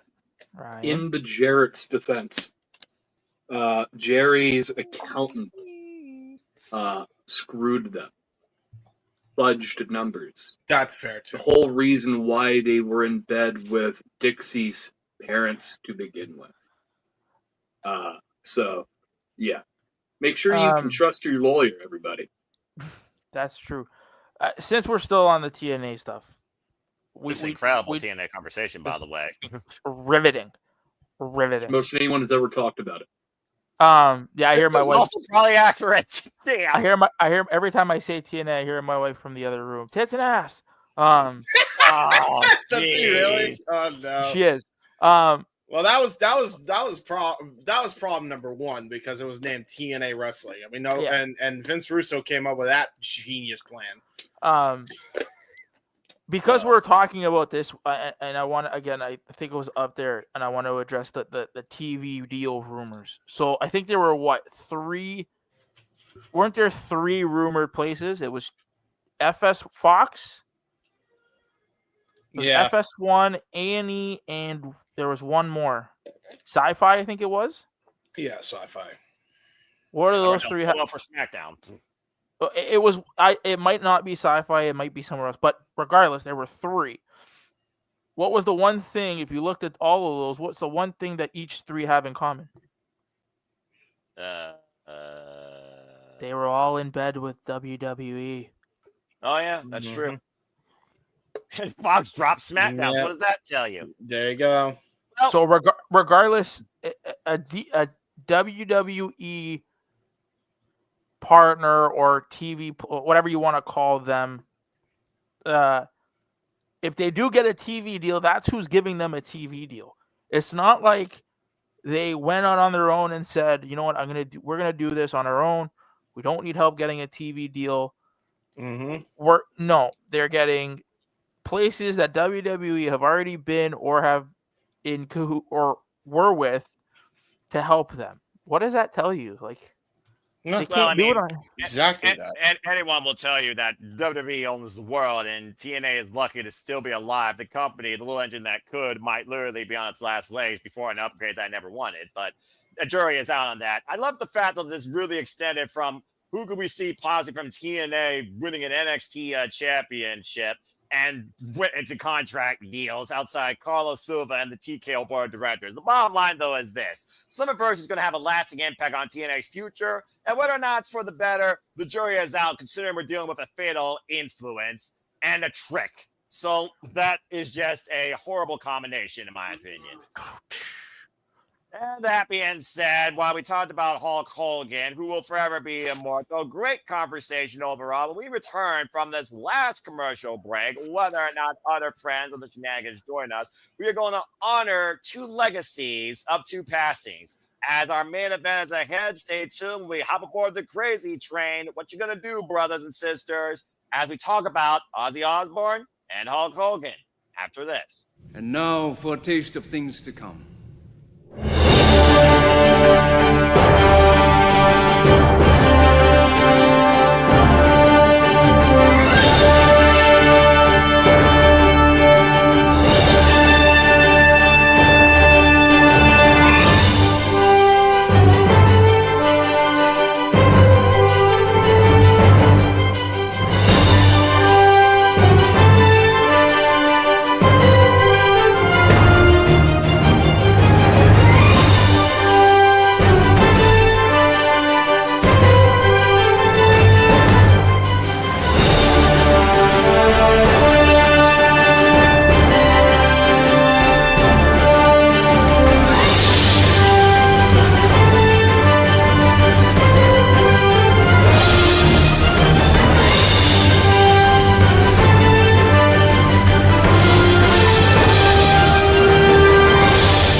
that trailer demonstrates one thing. It is, again, the reason why we are here as we encompass, celebrate, engage, embrace, react, criticize all the wrestling and more. And welcome back here once again to the Saturday Shenanigans, the LaFoster impromptu host for the night with Walter Cruz, WrestleFish Ryan, Nick Ferrantes, the king of all restaurant orders, and a Hebert, James Hebert. And again, I'm sure others might join us here as well. There's been a lot of great conversation. There's also been a little bit of just a conspiracy theory here with tinfoil involved regarding NXT and a relationship and a bitter old man regarding the end of his career send-off. But let's go ahead and get right into our main event, brothers and sisters. This week, it seems continually that things go in threes when it comes to legendary passings, as the world lost two incredible idols, no matter how you feel about them, who left their own mark on incredible parts of business and entertainment. For we have lost the heavy metal legend himself, Ozzy Osbourne, and the immortal Hulk Hogan. We will now come together to honor both these men for the legacy they left in both the worlds of music and wrestling and beyond. And I hope that you all will respect everyone's opinions here and respect their passings. And please, if you haven't already, please send your condolences to all parties affected.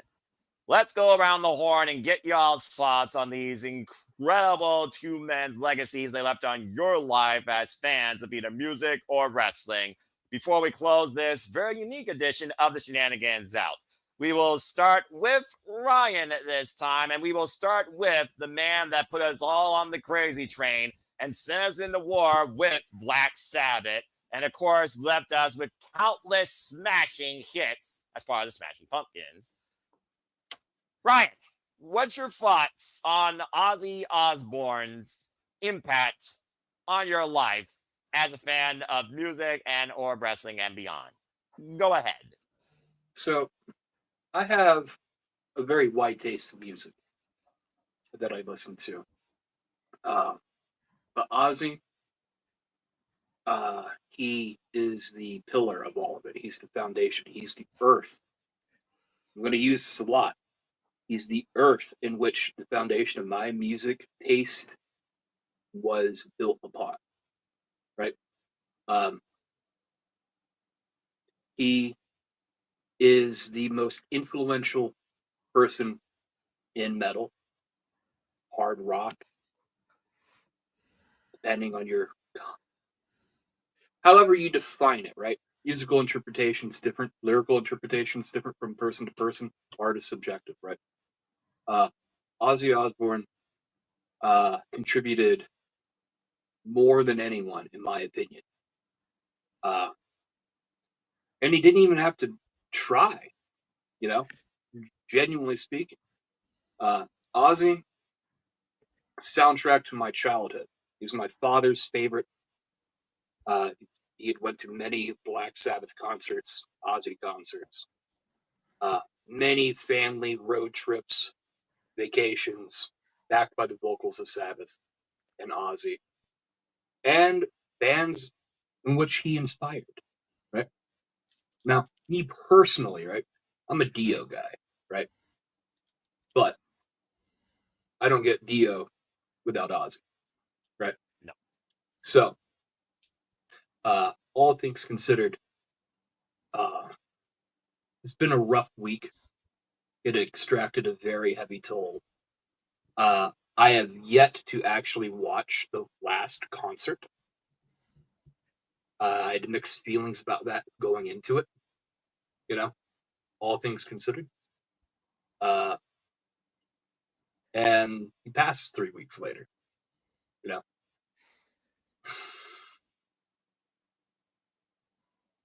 It's rough, to say the least, to lose someone like him. I've never met Ozzy, would never meet anyone close to Ozzy, right? But I know the names Ozzy Osbourne, Tony Iommi, Bill Ward, Geezer Butler. I can name them before I can name you the Four Horsemen. I can name the 4 horsemen, by the way. That's not the point. But losing Ozzy, it sucks, to say the least. And I thought I would have better words for this, but still kind of in the morning because that happened, then the other topic happened. So, all things considered. Yeah, well, I yield. I I'll respect that, Ryan. To add to James Ryan's and point, Walter, and then Nick. Go ahead, James. I just wanted to add to Ryan's point. It wasn't even 48 hours, and Hogan couldn't even put Ozzy over. I still think that comment, whoever made that, was hilarious, regardless of how you feel about all the passings. I still think that shit was funny. That is the most fucked up but honest thing probably been said at this time. Yes, exactly. Oh man, You knew those oxymorons could actually work together in a sentence. Yeah, Continue. Oh man. Very much like Ryan, I think without Ozzy, I don't have my musical taste. Now, mind you, my weird music taste is metal, but I got into it because of like Linkin Park and Breaking Benjamin, and then I discovered Ozzy later. Heard Crazy Train on YouTube back in 07.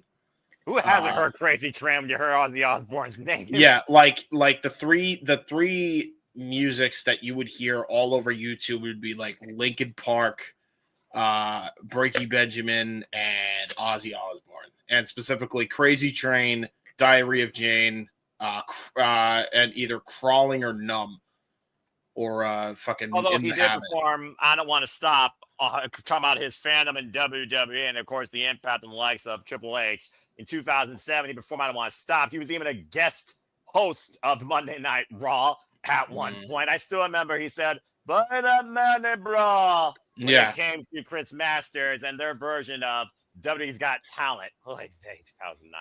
And, of course, 2021, he was inducted into the WWE Hall of Fame. Want to give a shout out quick to JJ, who gave me a little legacy note I forgot about.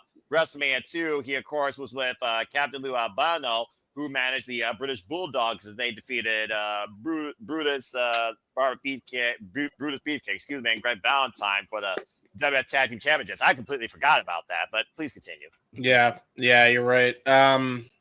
And outside, but even more so outside of wrestling, like this dude transcended entertainment. Like he was in video games, he was in movies.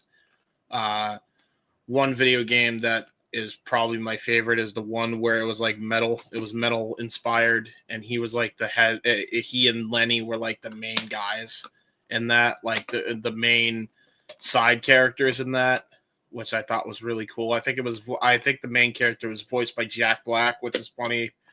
And he actually played a serious role, one of the few serious roles. I forget the name of the fucking game, but I remember playing it, and I had a blast playing it. Brutal Legend, thank you. Yeah, it was a really fun game. I had to check my archives.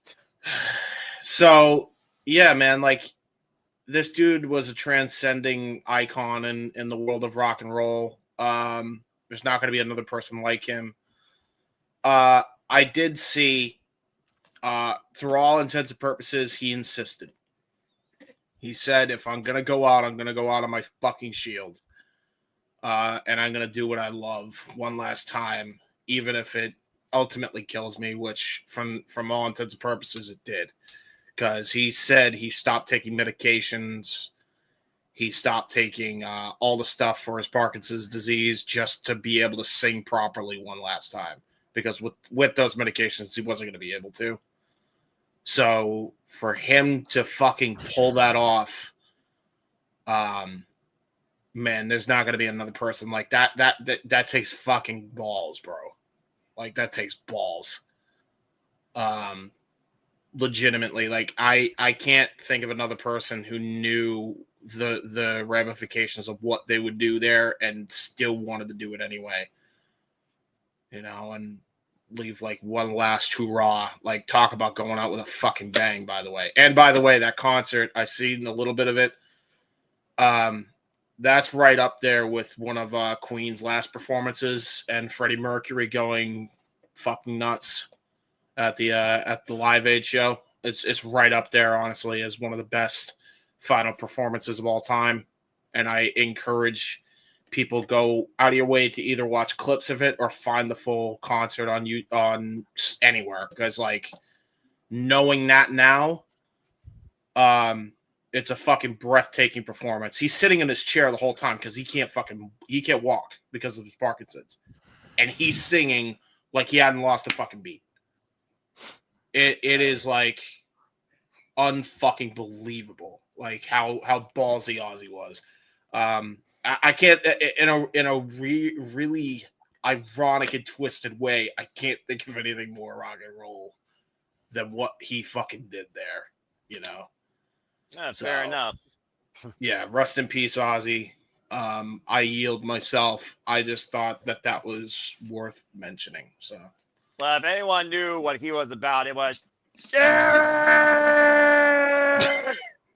Well, that being said, before we go to Walter, let's welcome in, of course, she's yours, she's mine, she's our Canadian friend, Ash. Ash is joining the Shenanigans in time for the main event. Ash, good to see you. How are you?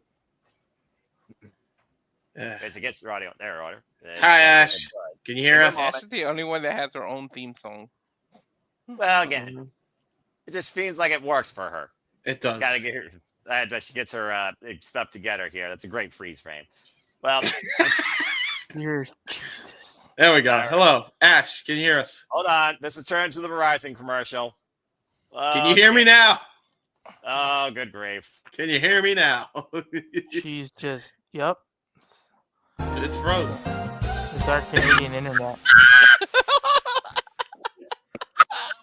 Okay, well, that being said, while we wait for that technical difficulty to figure it out, Walter. Hilarious that you did Eric Andre deal. What the fuck? It's our Canadian internet out here. Oh, dude, that was funnier than I was not expecting the Eric Andre deal. Oh, that was funnier than shit. That was who put that in there? Noah? I used it during the freaking Superchatted thing up on it when JJ kept going in and out. Anyway. Dude, you got them, man. That's funnier than shit. Anytime something like that happens, you gotta fucking use that again. That was. Well, Walter, you're frothing off the Osbourne legacy while Ash figures out her technical difficulties. Everyone pretty much said, may he rest in peace. You know, beyond music, he transcended. I mean, dude, I was plugged into VH1 watching the freaking Osbournes. He was like the beginning of reality TV and like getting to know him and his family. So beyond music, this dude was everywhere. Yeah. Kind of like the other person that we're going to talk about in the main event. So he transcended music. He transcended rock and roll. Like without him, there would be none of the bands, no Linkin Park, none of the bands that we all know and enjoy. And like, you know, as a black Puerto Rican person, I used to get made fun of for listening to that kind of music. I had the most wide, like Ryan said, I had the most wide variety of music, from rock to fucking Backstreet Boys. I listen to anything. There's even some opera I listen to. Like I got a wide ass variety. So like he meant a lot to me. But yeah, that reality TV is what really got me to know him more, and it made me like go back to his music and play back Black Sabbath and everything. It like really connected. So I think that cost him probably some new sales of old albums, and it made him go platinum and stuff because of his reality TV. Everybody's like, oh shit. And then him and Sharon, you know, I feel bad for the kids. I mean, yeah, they're older now, but I mean, and you know, when people pass when they're older, you kind of expect it, but still it hurts, you know, and he's got millions and millions of fans that we lost a legend. Like seriously, people throw around the word legend like all willy-nilly, but if there was ever a legend in music and rock and television, it's freaking Ozzy Osbourne. Like if anyone deserves the name legend, it's damn sure him. So may he rock on. Whatever happens beyond death, may he continue to rock on and maybe bite the heads off of something else here instead of a bat. You're the first one to bring up the biting head of the comment. Of course, we've seen that skit in certain movies with Adam Sandler, of course, even. So, and again, dude, wrong, Little Nicky transcending was the music greatest cameo ever. right? I mean, With simply up Ozzy. there, it's one of the greats. But anyway. So All right, anyway, let's let's go see. ahead and see if Ash now has her audio together. Hello, Ash. How are you? Hi, sorry There about we go. that. There's her lovely voice. Well, Ash, welcome to the Shenanigans. You came in time for the main event as we discussed the legacy that left a course across entertainment, music, and the wrestling business. So what do you think about Ozzy Osbourne's passing? Do you listen to any of his music? Were you aware of his moments in WWE? What do you think about this? My dad was a metalhead, so by proxy, I kind of became one because there's not a day that went by in our household where Ozzy Osbourne's music was not playing. There you go. My dad and I would listen to like a bunch of Ozzy's music, and we'd also watch a lot of his music videos on like MTV and up here in Canada, Much Music when we didn't have like MTV at the time. What did y'all had at the time? We had this thing called Much Music, and we had this other music station. I do not remember for the likes of me. Yeah, fair enough. MTV? Oh, we didn't have, well, not at the time. We didn't have MTV at the time yet. And We had VH1 Much? was not really hardcore enough, I'll tell you that much. Yeah, we had Much Music, but then there was We had this other Much. music. Yeah, we had Much Music, yeah. Fair enough. Honey! Surprised he didn't yell Sharon. That was not the name. There was of, much. There was much music back in the day. And then he freezes. Well, again, y'all there That in Canada Canadian have great- internet. Yeah, y'all Canadian in Canada have internet. great It's internet crazy, service. yeah. About to say. I mean, to be fair, Ozzy Osbourne was even in a commercial for a phone company. I think it was Verizon, where he tried to like give his order, and then he had to like text the barista exactly what he wanted. So again, the man that definitely wore many hats when it came to exposure in the world of music and entertainment. Do you remember his moments in WWE with like Triple H, the Monday Night Raw guest host spot, or any live performances, of course? Not that I can think of, sadly, but I do remember when I used to watch the Osbournes with my dad. That was very reality that was show. so funny. Good Lord, that family. We literally watched his kids grow up through that damn show. Right? Yeah, Kelly and Jack and Kelly. Yeah.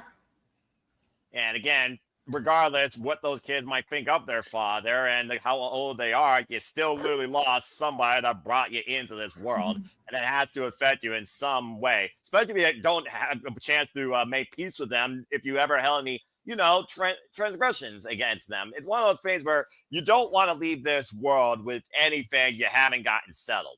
Period. Yeah. All right. Nick, let's go ahead and get your thoughts on Ozzy Osbourne's passing, his legacy, and the impact he left on you, either as a wrestling fan, music fan, or an entertainment enthusiast. What do you think about this? Sad that he passed. I wasn't a big. I remember Crazy Train. That's pretty much to my extent of them and him and Black Sabbath. We talked about Little Nicky. Can't forget Austin Powers. Oh, yes, absolutely. That's why when you guys said that the best cameo was Little Nicky, I'm like, mine might be Austin Powers. Boobs, Ozzy. It's fucking boobs. When I was once a wee lad, I saw the Austin Powers movie, so I cannot argue that. That is actually a trio of movies I will honor and condone. Continue. And it wasn't just him; it was him, Sharon, and the kids sitting on the couch in that scene. Oh yeah. Yes, because the rocket shape or the moon shape. Yes, I know exactly what you're talking about. I mean, other than that, it's sad. Obviously, rest in peace to him. I did catch. Talking about that concert, that was a good concert. The Black Sabbath, the final concert. No, I saw clips. One clip though that I found really interesting is him and Honey. What was that kid's name? Him and Youngblood. If you guys have never don't know who Youngblood is, there's a clip going around. I guess he's an English kid. Yeah. So he the clip that is going around was he actually gifted, I guess Ozzy gifted him a cross.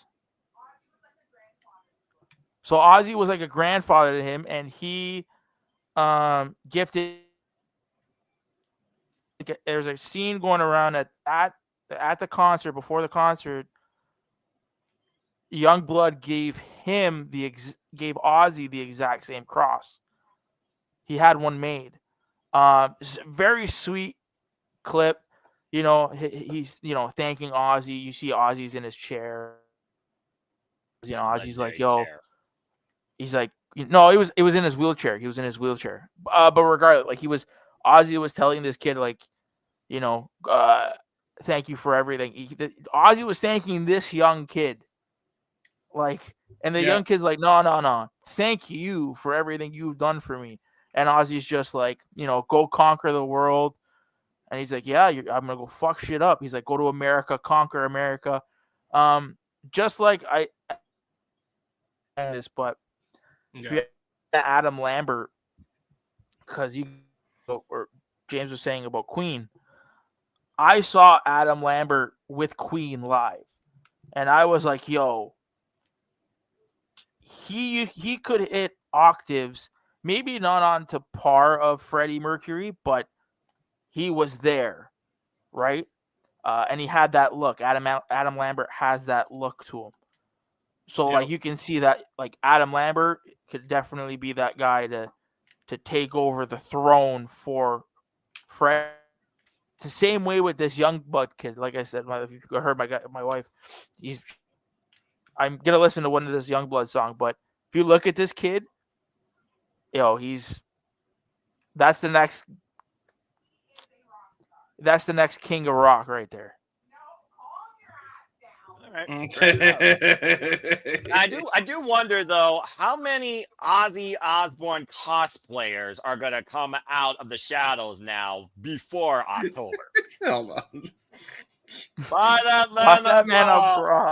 Yep, that's the clip from W Got Talent when he guest hosted Monday Night Raw, and of course at his moment with DX and of course Jericho. Oh, good grief.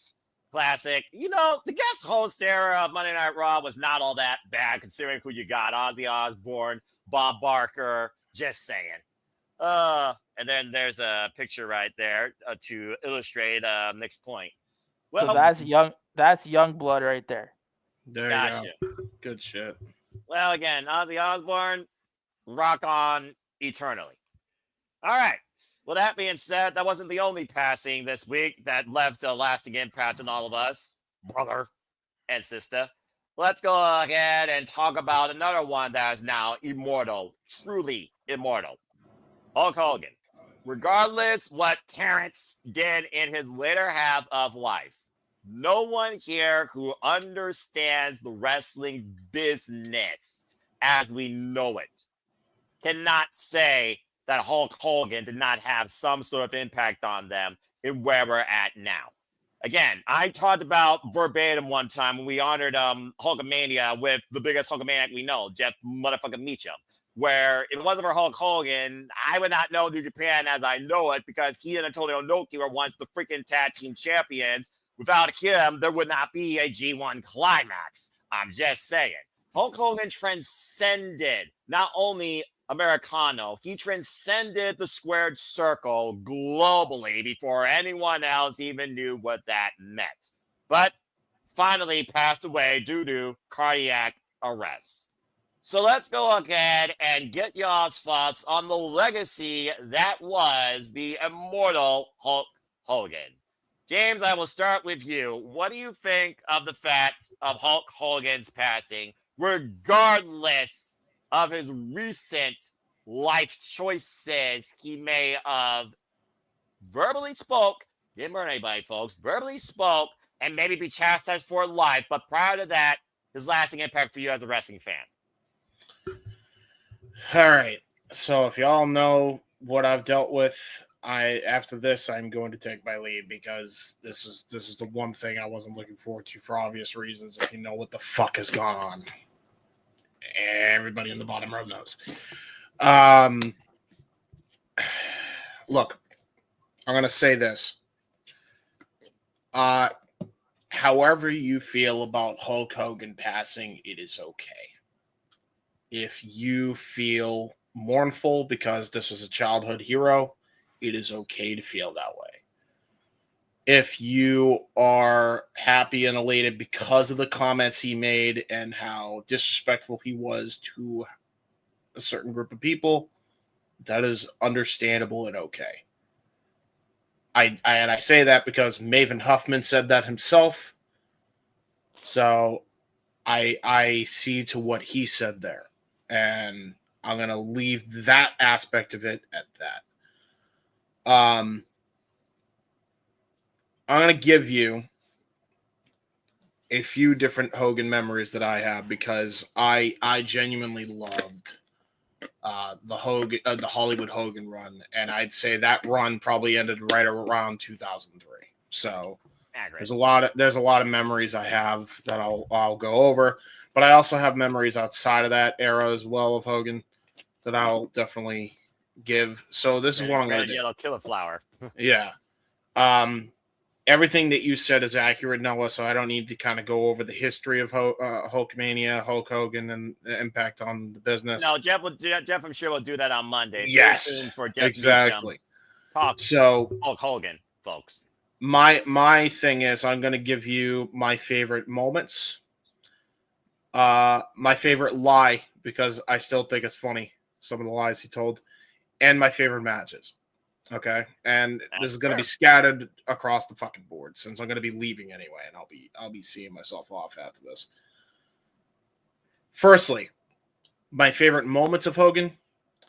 Nothing will beat the stare down. I don't like the match per se. Personally, it's a bit one dimensional for my taste, even with that atmosphere.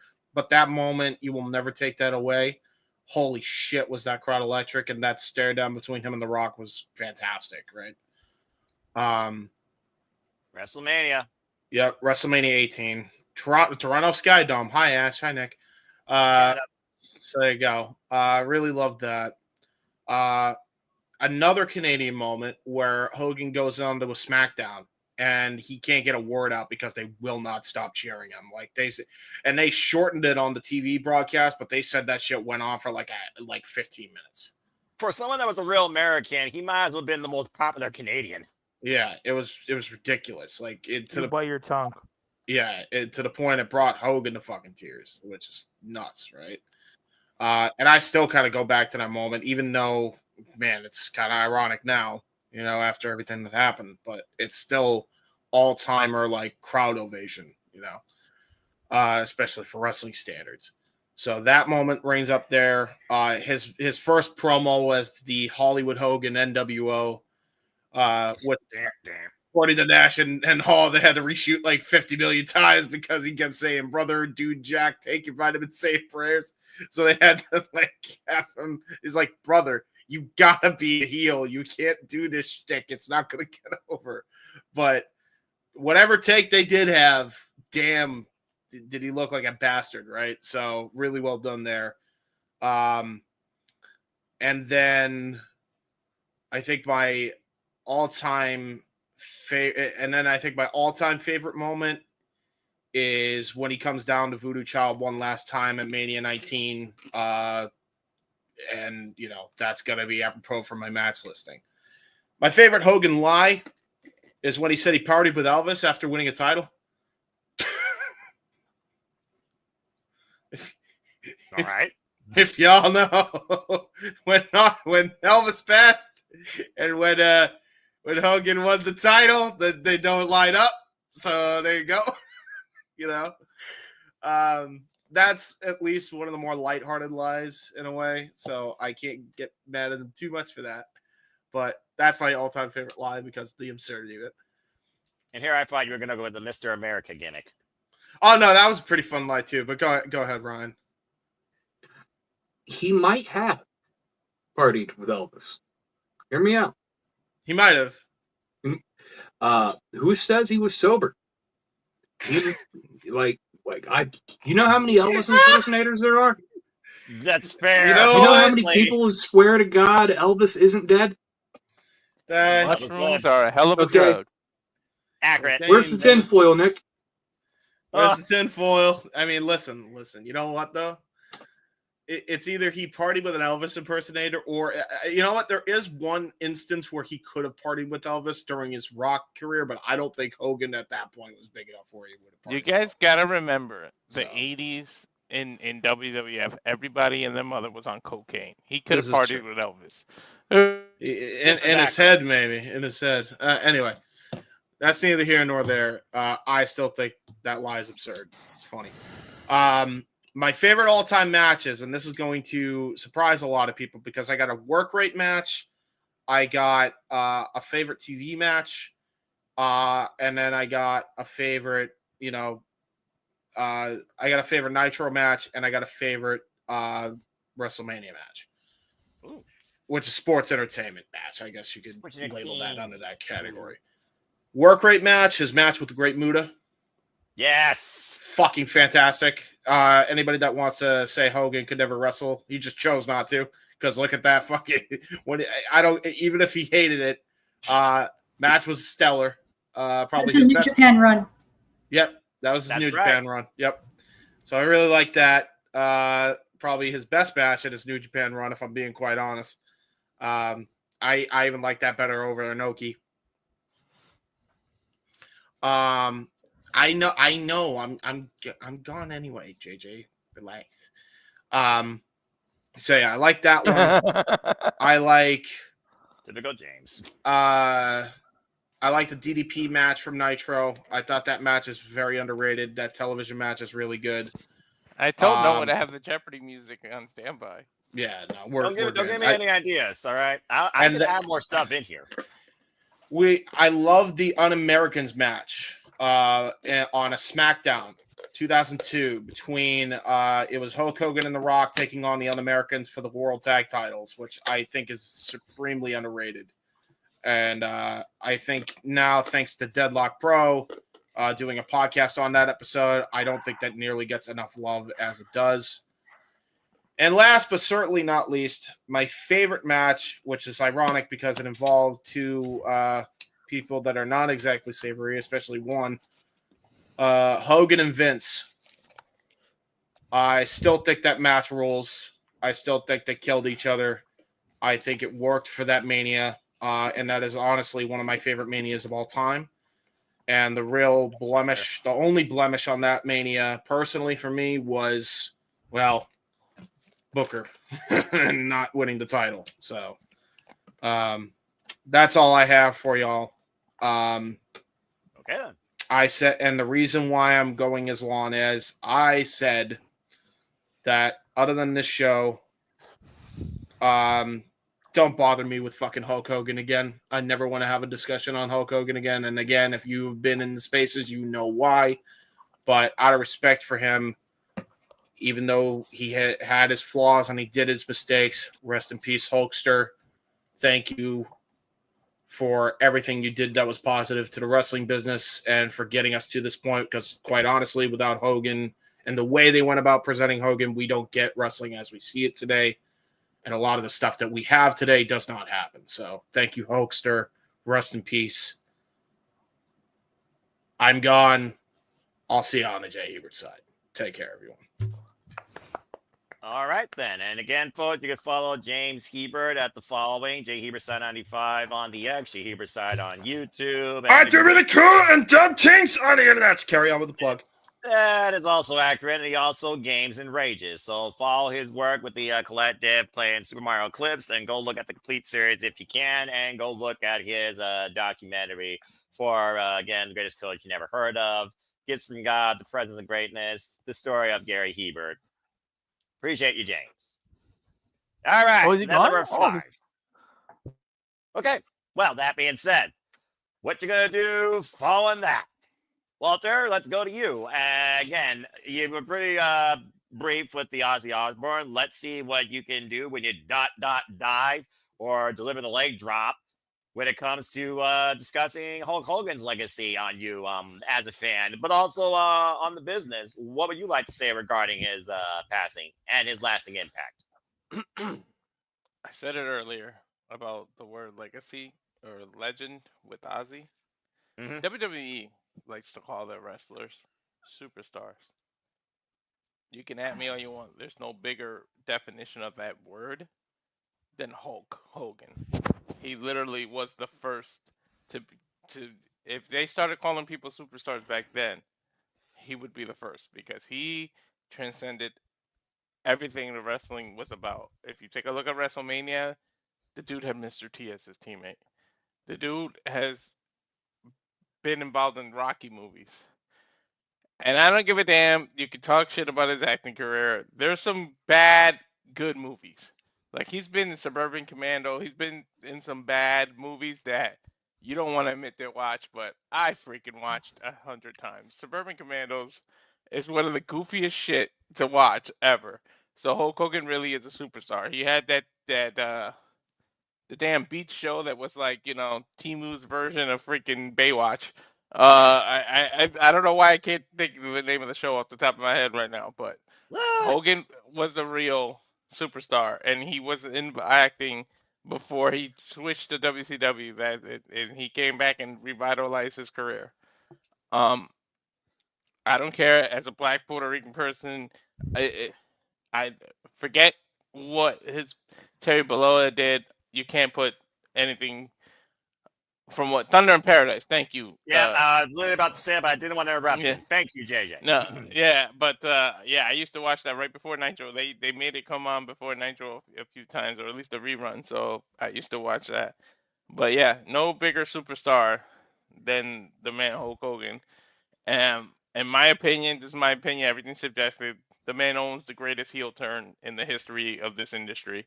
Like, seriously, simultaneously broke millions of kids' hearts.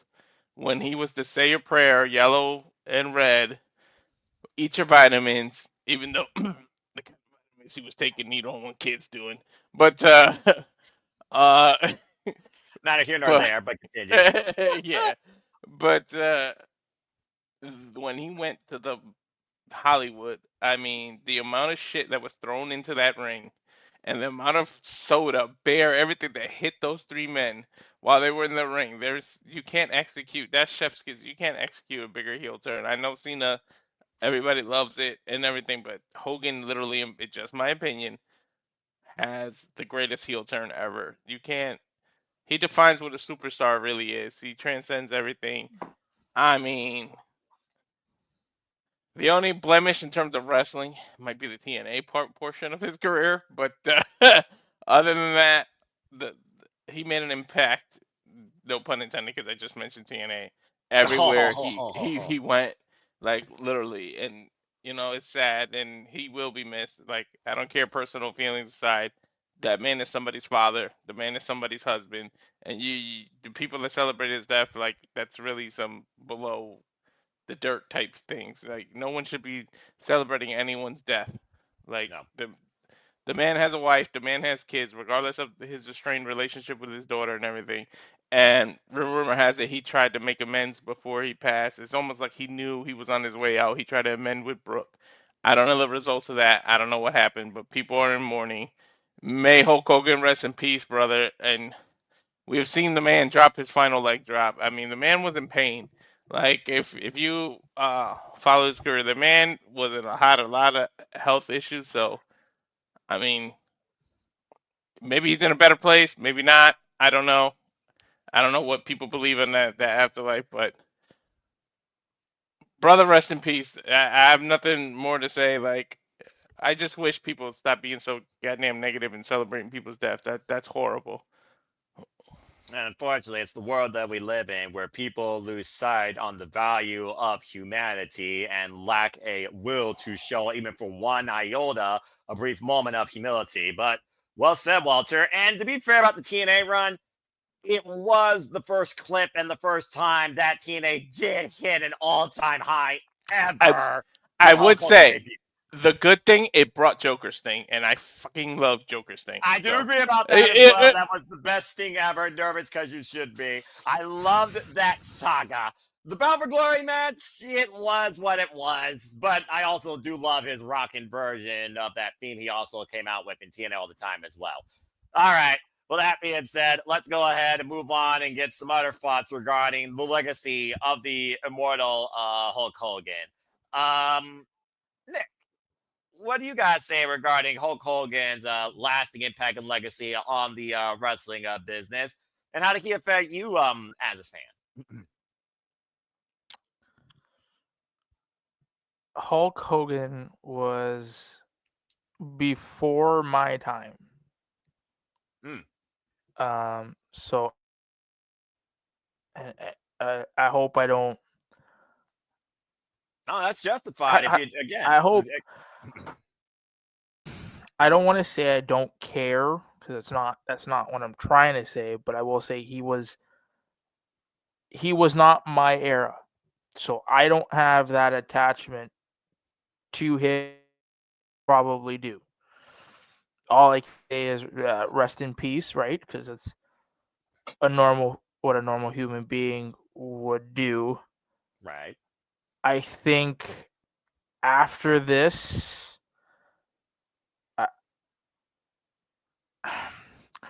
people, how do I say it? People using his death as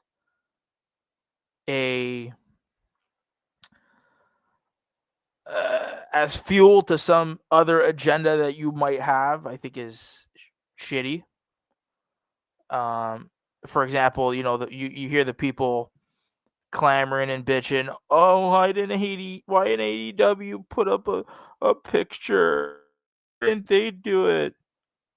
Miss me with that bull, because you got it tonight. So we can stop all of that crap. I will address the elephant in the room. I think Hulk's death has brought a side of the IW that is stupidity, for a lack of a better term. It wasn't already brought out? Oh, Noah, you know what? I give you and Ash and I give Walter credit. Y'all stay away most of the time from our online IWC spaces, and I see Ryan's face in there. He knows what I'm talking about. It has been the last, could you say 48 hours, Ryan? Too? Hogan died about 12:30 Thursday. Probably close hours? to 11:30. So, yeah, let's say 48, 49, 50 hours. I mean, it's really easy when all you do is just beep. You'd think a lot of people could do that, but it for the last 50 some hours, or X, whatever you want to call it, has just blown up into something that there's no words for it. Fair enough. I think hopefully after this, it goes away, but let's be real, it's not.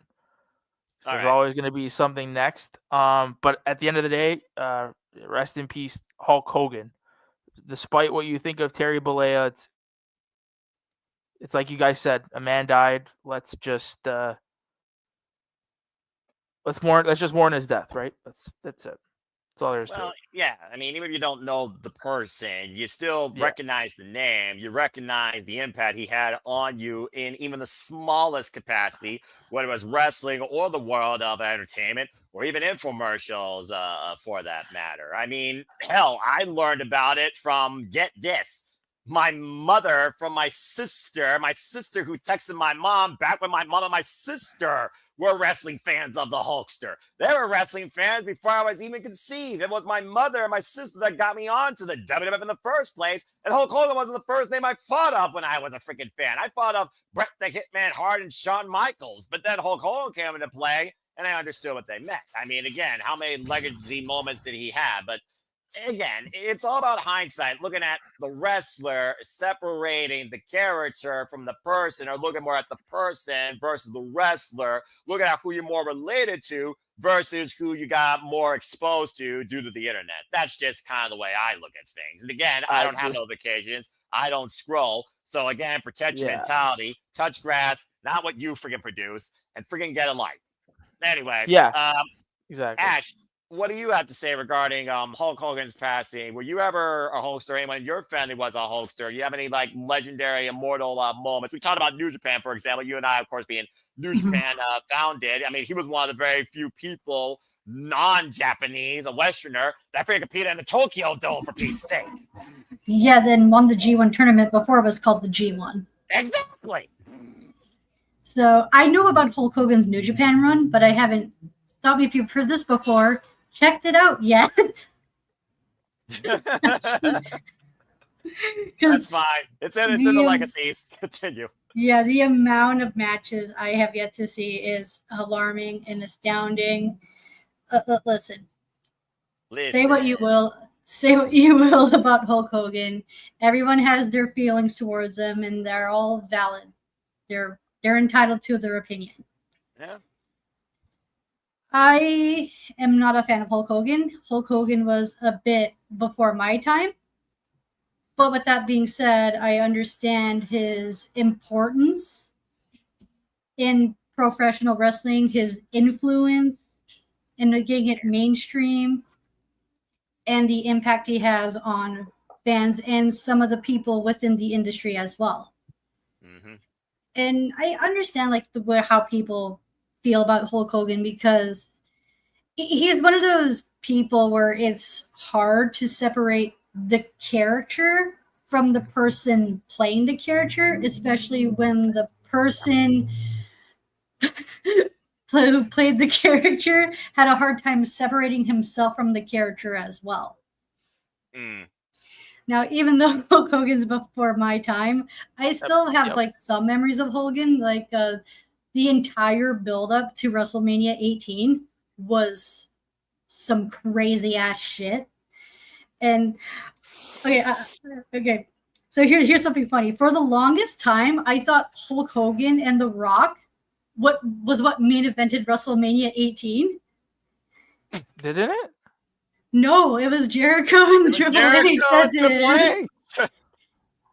And here's the reason why here's the reason why I thought so, because at the time when WrestleMania 18 was around, my mom and my dad were separated. Keep in mind, they were never married. Thank the Lord for that. But anyway, that's neither here nor there. Well, Jericho has said it plenty of times that they shouldn't have main evented, that it should have been Hogan and The Rock. Yeah. Right. So I agree. Continue. So I got to visit my dad on the weekend, and I got to watch WrestleMania 18 over there. And I had such a blast watching the pay-per-view and watching Hulk Hogan versus The Rock, which was something because back then The Rock was my wrestler growing up as a kid, and he was wrestling against Hulk Hogan, which was my mom and dad's wrestler when they were growing up watching. 2-generation leaders, basically. Yeah, exactly. Yeah.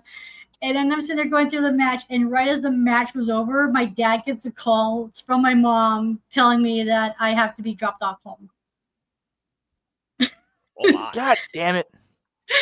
So that's why I went my whole life until until in sometime 2011 or so, where I was just like, wait, Jericho and Triple H main evented that match? Main evented that pay-per-view? Yep. What? Okay. I didn't think there was I thought for me the show ended, and I went for 10 plus years thinking that main event at WrestleMania. Never knew it didn't. Right. Well, that goes to show what the lasting moment was from that show. Right. And I will say this, I also liked the Mr. America gimmick. I thought that shit was so funny. Because I love goofy shit in wrestling. It was like the ultimate, like, that's sports entertainment in a nutshell. It was goofy, ridiculous, but it was funny and damn well entertaining. I have rewatched some of the historic WrestleMania clips because I'm one of those nerds who likes to watch the history of WrestleMania and all that shit. And just imagining being there watching all that stuff live, not realizing there are historical moments in the world of pro wrestling, mainly WWE. It's just, it's amazing in itself. And yeah, say what you will about Hulk Hogan. He's done a lot and he's done a lot of good and bad, but to each their own, right?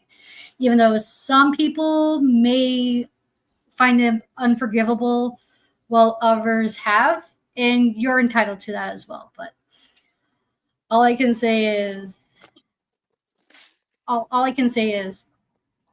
thank you, Hulk Hogan, and I'll just leave it at that. Let's not forget his themes too. He got two of the best themes. Yeah, real American, and well, technically three when you think about it, because there's Real American, Voodoo Child, and then of course the NWO theme. So I mean, again, a hat trick. All right, well said, Ash. Well, Ryan, I believe that leaves you to talk about the legacy of Hulk Hogan as far as your fandom goes and the impact he left on you as far as a wrestling fan, or the impact you think he left on the business. What do you guys say regarding the Hulkster, who's now forever immortal? Think about this. The Mega Powers are reunited. Macho Man Randy Savage, Mean Gene Okerlund, Miss Elizabeth, the Iron Sheik, who probably has it in the camel clutch as we know it. I'm just saying. There's a real Heaven Mania for you that we fantasy booked a while back. Go check it out in the archives, folks. Go ahead, Ryan. What do you guys say regarding Hulk Hogan? This is a complicated subject. It is. I want to preface this at the front. Whatever your feelings about Terry Bollea and the privacy of his own home, not even his own home, his best friend's home, audio recordings and other things, Hogan, there's a saying, don't meet your heroes. All of your idols are probably, I mean this respectfully, pieces of shit in some capacity. Maybe they're not total pieces of shit, but it is what it is.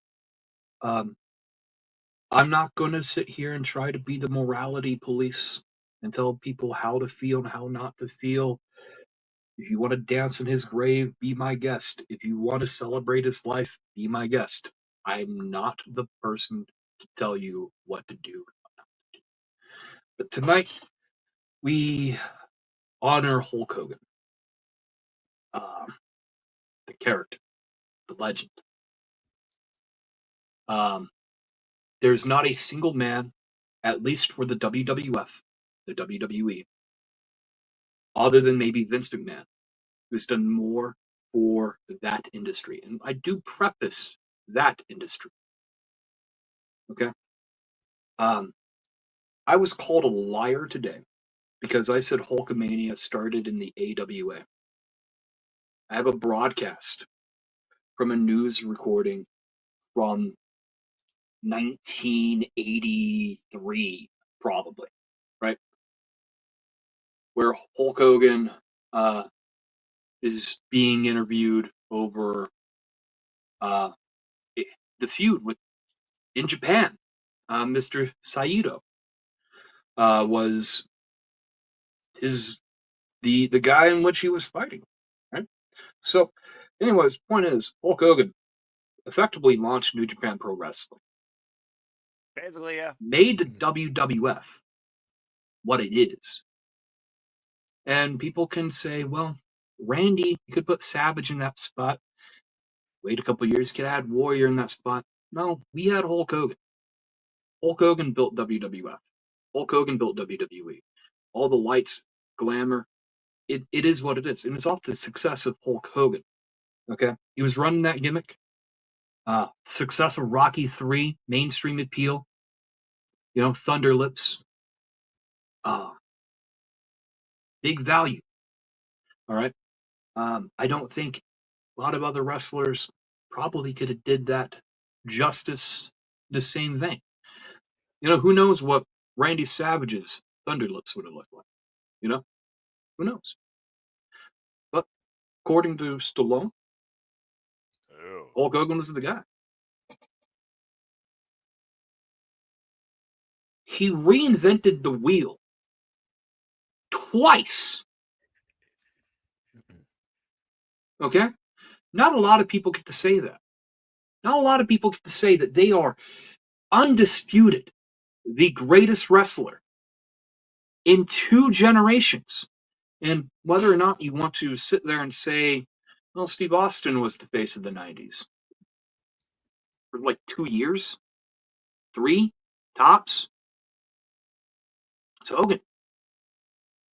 Right? Now, say all that. Say Hogan, the golden era of Hogan, the red and yellow era of Hogan, kind of predates me a little bit. Now, I was born in 92. Same. Now, WWF was already kicking and going. I was raised in the WWF household. By the time I'm actively a wrestling fan, Hogan's gone. Right? So I didn't really see the WCW stuff in real time. I went back and rewatched it, and I appreciate it for what it was. Cartoony as all hell, but I appreciate it for what it was for the time period. But my first wrestling memorabilia, the first thing in wrestling, I had this little 6-inch, 8-inch, I don't know, Hulk Hogan figure. I'd never seen him wrestle before. This probably was hand-me-down to me from my brother or something else. It was a very early Ryan toy, say the least. And this went everywhere with me for a brief period of time before I discovered a love of other things in the back. Okay? Say the least. Okay?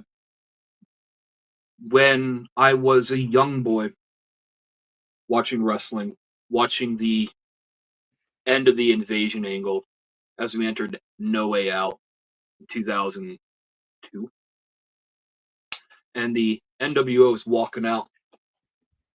Voodoo Child, Hogan has Voodoo Child. At least in my memory, he has it for some reason. Might be conflating things. Rock House might have been used on a few occasions. You know, they only could use 3 minutes of Voodoo Child at a time per episode.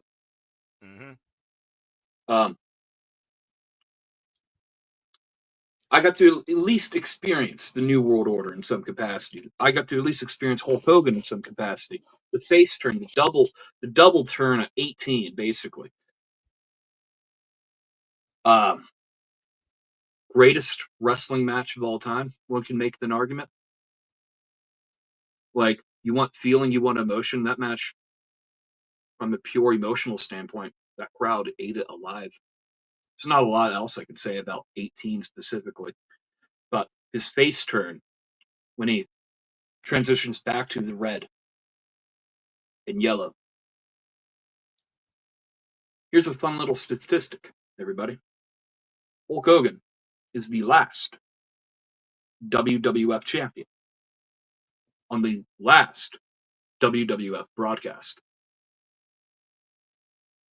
Obviously, WWE exists, but Hogan was the last champion of the WWF era. And effectively was the first, albeit Buddy Rogers technically holds that record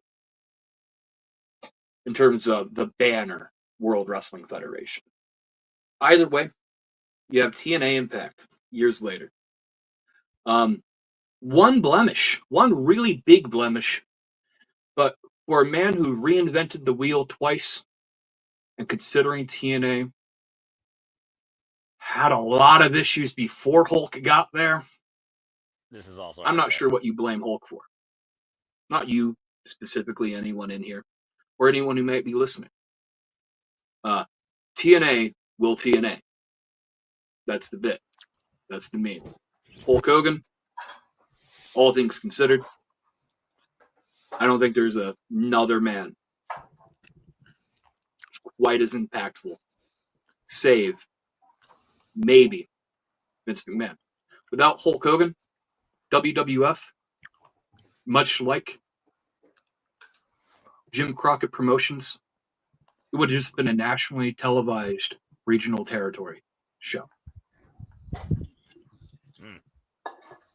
That's my opinion on it. Thank you, Hulk. All right. Fair enough. Walter, if you're still there, I saw your hand earlier. You're handling stuff in the background. I'm here. You got It's just something my to say wife real walked quick? in the room and she didn't want to be seen. Okay, respect. What you got to say, Rick? One thing we didn't all mention, if it wasn't for Hogan, if Hogan testifies the other way in the steroid case, there might not even be a WWE.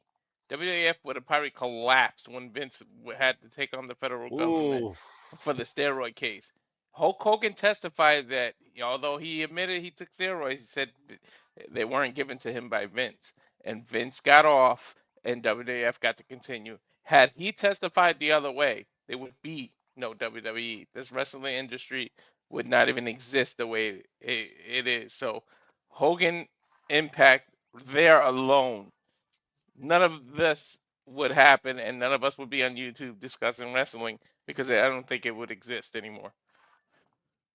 That's a very fair shout out as well. I mean, outside ROH and AEW, Hulk Hogan pretty much has left a everlasting changing impact pretty much on the three biggest wrestling companies recognized on the planet, even if one's recognized more internationally for what it is. That, of course, is New Japan Pro Wrestling. And shout out to Antonio Inoki. Again, great tribute this morning with the 10-bell salute on the G1 Climax show to the immortal Hulk Hogan, as Tiger Hattori and Hiroshi Tanahashi were in the ring while the locker room and the Ulta Gymnasium audience stood in silence during the 10-bell salute. So, again, massive respect. Like I said, you guys know where I stand as a wrestling fan. Born in 1992, one of my all-time favorite matches. I still hold as the bar of wrestling, SummerSlam 1992. How ironic, as SummerSlam's next week, and I'm already like, meh for it. But it is one of those things where I look at Hulk Hogan, I think about the legacy of the mark that he left in the business. Me and JJ covering those early WrestleManias. He and Randy Savage, he and Andre the Giant, he and Big Bam Bigelow, Blue Steel Cage, he and Ultimate Warrior. You think about those everlasting moments and those pops, that energy. The energy alone that Hulk Hogan created in wrestling fans from that generation still transcends the day sometimes when you heard the song Real American before all the other BS that most people might only remember. Because nowadays it's like, what have you done for me lately? What have you done recently? What is your legacy? It will only be what you've done literally in recent history, not what you've done that transcends times beyond that. But again, you look at the man as a whole on the legacy of professional wrestling, much to what you all said, wrestling would not be what it would be today, nor would you have those influences that were inspired by this man at one point to become a fan of this business, to either talk about or become a part of it. Seeing Ric Flair break down on TMC when he heard that news speaks volumes. The man somehow beat cancer and outlived Hulk Hogan, made people feel like he was on his deathbed 2 or 3 times over. And no one should ever try and, justify or literally dictate death in any capacity. Not even a mortician does that. They're just ones that are just, figure out what happened with the body. But bottom line is this. We lost an incredible human being that left a mark on the business, and we're all flawed. And if you only look at a person for their flaws, then you're not looking at it the right way. I look at it for what Hulk Hogan did, even during his time in TNA, where, again, Joker singing his saga was completely hilarious. And then afterwards, of course, we got a little bit of red and yellow. We got the It Factor, Bobby Roode, of course, the Selfish Generation. And whether or not there was a Dixie call with the whole Hulk Hogan, Eric Bischoff takeover thing, management conflict aside, blah, blah, blah. I do wonder what TNA would have been during that time between 2010 and 2012 or 13-ish if Hulk Hogan didn't show up and run roughshod with Immortal and had the angle with Eric Bischoff. And again, he and Eric Bischoff, if Hulk Hogan didn't do what he did when he went to the freaking WCW, The NWO doesn't exist. Without the NWO, what is the wrestling business? Where the NWO was discovered before Bullet Club was even a thing. I'm just saying. What's a Monday Night War without Hulk Hogan at the helm of the opposite competition? Just saying. It would have been a war. Again, you forget about moments in time that happened. If they didn't happen, you don't have wrestling as you know it. Period. So all I gotta say is to everybody affected positively by this, I hope you're looking at it for the good he did versus the bad. And to those affected negatively by this, may they find strength in his passing, and hopefully he made peace with all his past sins and transgressions, and everyone else can move the fuck on from it. Politically incorrect or not, we lost a human being here that everyone can say at one point, if you are a fan of entertainment or wrestling, he left some sort of impact on you in a positive light. And that's all you should remember and care about. Rest in peace, Hulk Hogan. Brother. Throwing legs now on freaking Andre the Giant in heaven. Good grief. Heaven Mania literally is a thing now. They got the ace player. All right. Well, I think that being said, that's all we got to say regarding the immortal Hulk Hogan and the King of Metal, Ozzy Osbourne. Imagine those two together now in heaven as well. And hopefully, again, all those affected by their passings will find peace and continue to move forward as life goes on. Time waits for no one. But I think it is about that time we will bid you all fair so long after this last commercial break. So unless there's any super chats for further conversation, we will conclude after we give you the watch-along trailer one last time, too. So stay tuned. And now for a taste of things to come.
And for the third and final time, I say this once again to you tonight, as that trailer encompasses everything we do here, for we love, celebrate, embrace, engage, cover, react, criticize, and react to all of the wrestling and more.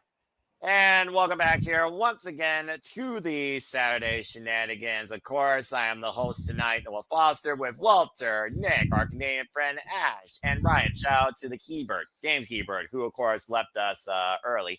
As, of course, we are now literally 1 week away from SummerSlam. And here is your cards, respectively, so far for Saturday and Sunday. As, of course, we have a six-pack TLC challenge now added for the first ever two-night SummerSlam, truly the biggest part of the summer, bigger than ever, with Cardi B hosting. Who the fuck cares about that? Weekend, give me another fiend for Pete's sake. What the fuck is that trash-ass bitch fiend that I'm hearing for these freaking official match car ass? Jesus Christ almighty. Death Rebel can come up with a better generic fiend for SummerSlam than that bitch. Sorry. Oh, wow. Damn. Tell us how you really feel, Nova. Right. Don't get me Tell us how started, you all right? really Don't get me started. How is SummerSlam that close? Like, what the hell? There's no Wait, wrestling, where's right? time gone? We're literally heading into the last month of the summer, folks, before everyone gets back to school or gets back into their evening work routine, including I. So again, it is what it is. And stay tuned, folks, for the predicting, as it will now be officially 10:30 p.m. Eastern Standard Time, Friday night after SmackDown. All, including you fools, are welcome to join the conversation. We'll be sitting predicting SummerSlam in full. And stay tuned for the form as it will be live after that panel as well. Okay, well, that being said, let's go around the horn and get the fuck out of here before someone does. Son of a bitch. All right, well, Emmanuel Dominguez keeps the conversation going with a $2 super chat. Let's go around the horn and get y'all's thoughts towards this, because this very well could happen. We'll start with ladies first. Ash. Emmanuel Dominguez with a $2 super chat says, should Cody turn heel since there are fans speculating we see more of a desperate side out of the American Nightmare as of late, trying to recapture the American dream of being the undisputed WWE champion once again? Ash, what do you think? I'm going to ask this with a question. If Cody Rhodes does turn heel, what other baby faces do we have on Raw that can take the place of Cody Rhodes? On SmackDown, you mean? Is Cody on SmackDown? I thought he was on Raw. God damn it. Doesn't matter. They're both. What's the brand split? Yeah, right. brand split. LOL. Not even a box. It is the title on SmackDown, to be fair, at least right now. So, as far as your question about SmackDown, or just baby faces in general. Spot 2, I guess. It seemed like they're putting their ball in his court, but it looked like Ryan has one. Okay, Ryan, go ahead. Go ahead. Give It's it irrelevant. Roman Reigns was the top guy for 4 years. There were no top baby faces. He was a heel. Does not necessarily mean that there won't be a top baby face if Cody turns heel. But I'm just saying there is precedent for there not to be a technical top baby face. Yeah, just a key got the audience in favor more than Cody Rhodes. It's all about that reaction. Jacob Fatu is one of my guys, but he's right now stuck in Bloodline Temu feuds. But as far as Raw, Jey Uso. Again, brand split LL. A rumor has it, folks, there's supposed to be a WWE draft, I guess, in September. So jury is out. That title could go to Raw, Ash. Just saying. It's possible, but I don't see Cody Rhodes turning heel anytime soon. That's the thing. I don't see Cody heel. I don't see a Cody heel turn until after Cena's retirement. Whenever the heel turn for Cody is after Cena's retirement. Yeah, but he dyes his hair black, I'll believe he's turning heel. But until then, not happening in my opinion. Ryan, should Cody turn heel since the fans are speculating that's already happening or it should be happening? Could it happen this weekend? What do you think? I think that if it's happening, then good. I think Cody's done everything as a babyface. It's in the name. American Nightmare. Okay? It's in the name. He is playing Homelander. His necessity to need to be loved. You can see it. Oh, I'm going to go to this fan's wedding. I'm going to kiss babies. I'm going to shake everybody's hands. All this glory from my father. Trust me, I get it. You know, I wish I could have made my dad a little bit more proud in life. My thing is, okay, it's in the name, American Nightmare. That's not an American dream. He's a heel. The character has always been a heel. The American Nightmare did not become a babyface until he said one particular night in 2019 in May, I need my brother. Okay? That's the night he became a babyface.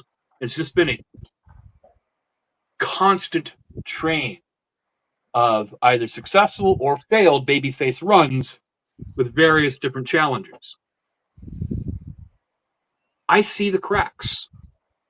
The cracks were there leading up to Mania when him and CM Punk had their little interaction. Cody was very exhausted. Coincidentally, a company being sued for various things. Cody makes the champion sign a contract against his consent. Very heelish, very desperate maneuver. But I think ultimately, it doesn't matter. I think it's a red herring. Should he turn heel? Maybe. I'm not the writer. But I know the babyface run is getting a tad stale at the current time as far as the writing is concerned. Is what it is. Walter, Zach, I think you're breathing a little heavy there, brother. Walter, do you think Cody should turn heel at SummerSlam, double turn or not? Especially it's a street fight, so I mean, anything goes technically. So would the turn be justified because of the gimmick alone that screams desperation, but you can do literally everything to win? What do you think, Walter? Of course, stay tuned, folks, because me and Walter will be calling it. I don't know if it's justified, but yeah, in the street fight, there's no rules. You got to do what you got to do. I think, yeah, Ryan's got a point that the babyface run is getting stale, but I don't think he's the face of the company right now. I don't think he should turn heel now. Maybe by 2027, by Royal Rumble 2027, I'll give it. He'll probably go heel and give us that great run. But you know, unlike when Roman was on top, they do need to build bigger opposition for him to face. And who knows? I like that you brought up that signing John Cena's contract against his will because of the blood and thing, because Cena can actually use that to his advantage. If the title changes hand, he can say, I didn't sign that contract. You forced me to sign it unconscious and in blood. And it flips and they give him the title back. And that's what Cody flips off. And that's what can make him go heel if they could do that. Like he wins the title, and then they say, "Well, technically, Cena's got a point. You got to give him the title back." And boom, that's the first domino to fall. So I mean, yeah. Imagine the heat of that. That'll be awesome. I just booked something. God damn it, WWE, go do that. Let Cody win. Cena comes out the next night and says, "Nope, that's invalid because I didn't sign that contract. You did that while I was unconscious." They say he's got a point, and you know, you bring out Cena with a lawyer. It can't be Joe Henry this time. You got to use some kind of other indie wrestler as a lawyer, and get the title back, and that's the first domino to fall. Damn it, book it. But all right, I think he should go heel, but just not now. It's gonna be a while. Do a slow descent into madness where he keeps losing or something. That, like I said, that could be the first domino, and there you go. And then slowly he goes into that nightmare. Yeah, I think that Cena should do everything in his power to AA Cody through every object possible, where he beats him emphatically to the point he leaves on a stretcher and is literally written off as far as we know. And the fact that maybe the fans forgot about him, or maybe it's time that he returns to, you know, evil ways, shades of what AJ Styles did at one time, when it was all about no one but one, and comes back with the dyed hair, black, and a whole different demeanor, where it's all about him and it's all about reclaiming that championship. Not being the company's champion or anybody's champion, but his own champion. So, again, the jury is out. But as far as should Cody turn heel, look, he only can be a babyface for so long before the people get fucking sick of it.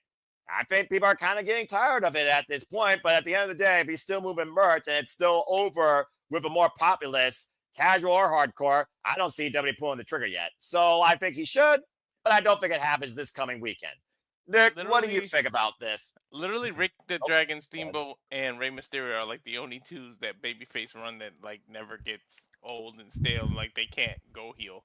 Those are like the only two I can ever think of. They stayed original. Yeah, they stayed original. It wasn't like the same thing every time with them either. And they stayed integral. What do you got to say, Nick?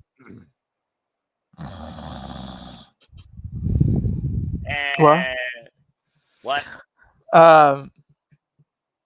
What does it matter if the creative's dog shit? Damn, tell us how you really feel, man. I mean, that's a fan's opinion, but I'm sure people, you know, again, it's two sides of a coin, right? You can turn heel, but I mean, how's John Cena's heel run working out for them? Fair point. Jury is out. I mean, you know, he and CM Punk had some fire, and then it got snuffed out. I mean, I'm biased. Everybody knows my stance on where I stand on wrestling. Damn it. So, what does it matter if the creative's not there? Like, it's a catch-22. Yay, let's turn him heel. What do you got him doing next? Feuding with R-Truth? 4 weeks? Well, Ron Killing's a different story, and he's always been MIA. It'd be interesting if Ron Killing actually came out and somehow screwed one of these men. If the creative's not there, then there's the interest. That, I think, if you're doing something to that magnitude, it needs to be planned out properly, not 1 week something happens and then we're gonna change it next week, and then it's changed. Oh, let's change it in the week after, and it changed, and then change, and then change. It just, yeah. Plans subject to change, as we now have the Fantastic Four, as Walter either went GTS or his techno. Oh, no, there he is. Hold on. Folks, technical difficulties. We'll be right back. He's got to figure out his stuff. Okay, Walter's back. I don't know what the fuck happened there. Botch, Walter. Damn it. I don't know what. That was it was Cody Rhodes'. It was Cody Rhodes' heel turn. Gone with the Wind. Damn. No, it was the hacker. You mentioned Ron Killings. Maybe Ron Killings needs to be the one to get back the TNA title for TNA and then go join TNA. Bring that shit back. What? Well, I mean, that's what's up. All right, fair enough. You know who's gonna turn Cody Rhodes heel? Aleister Black. He's gonna miss them in the face.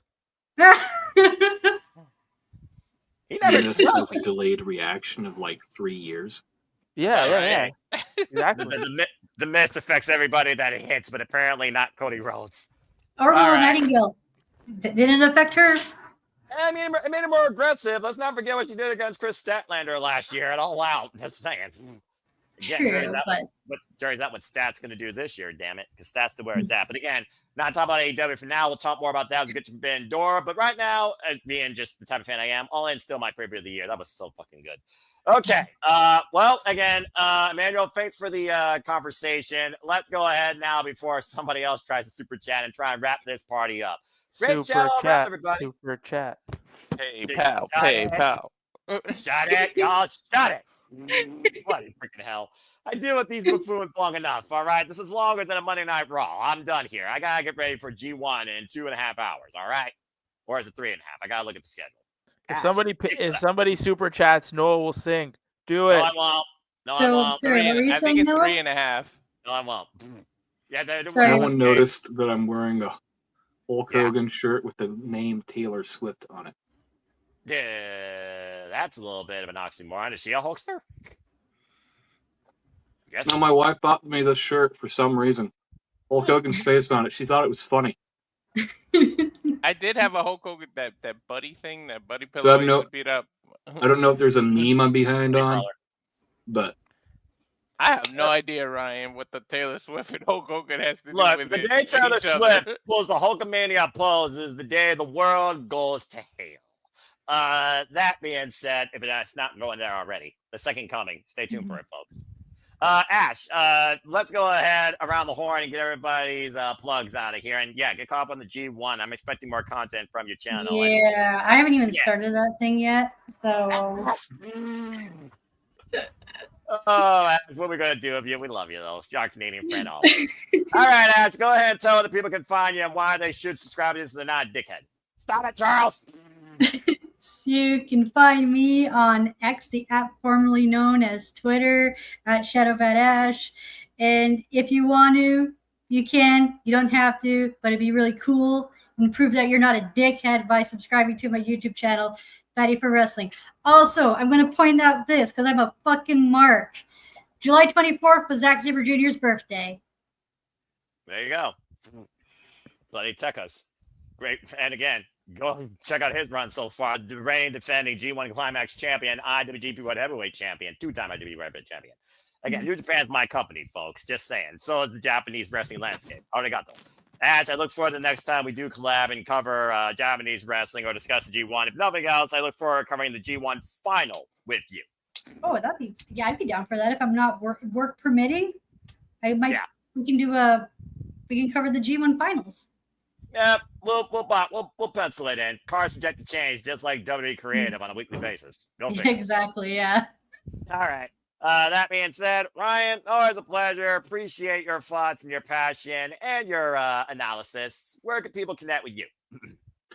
You can find me on X.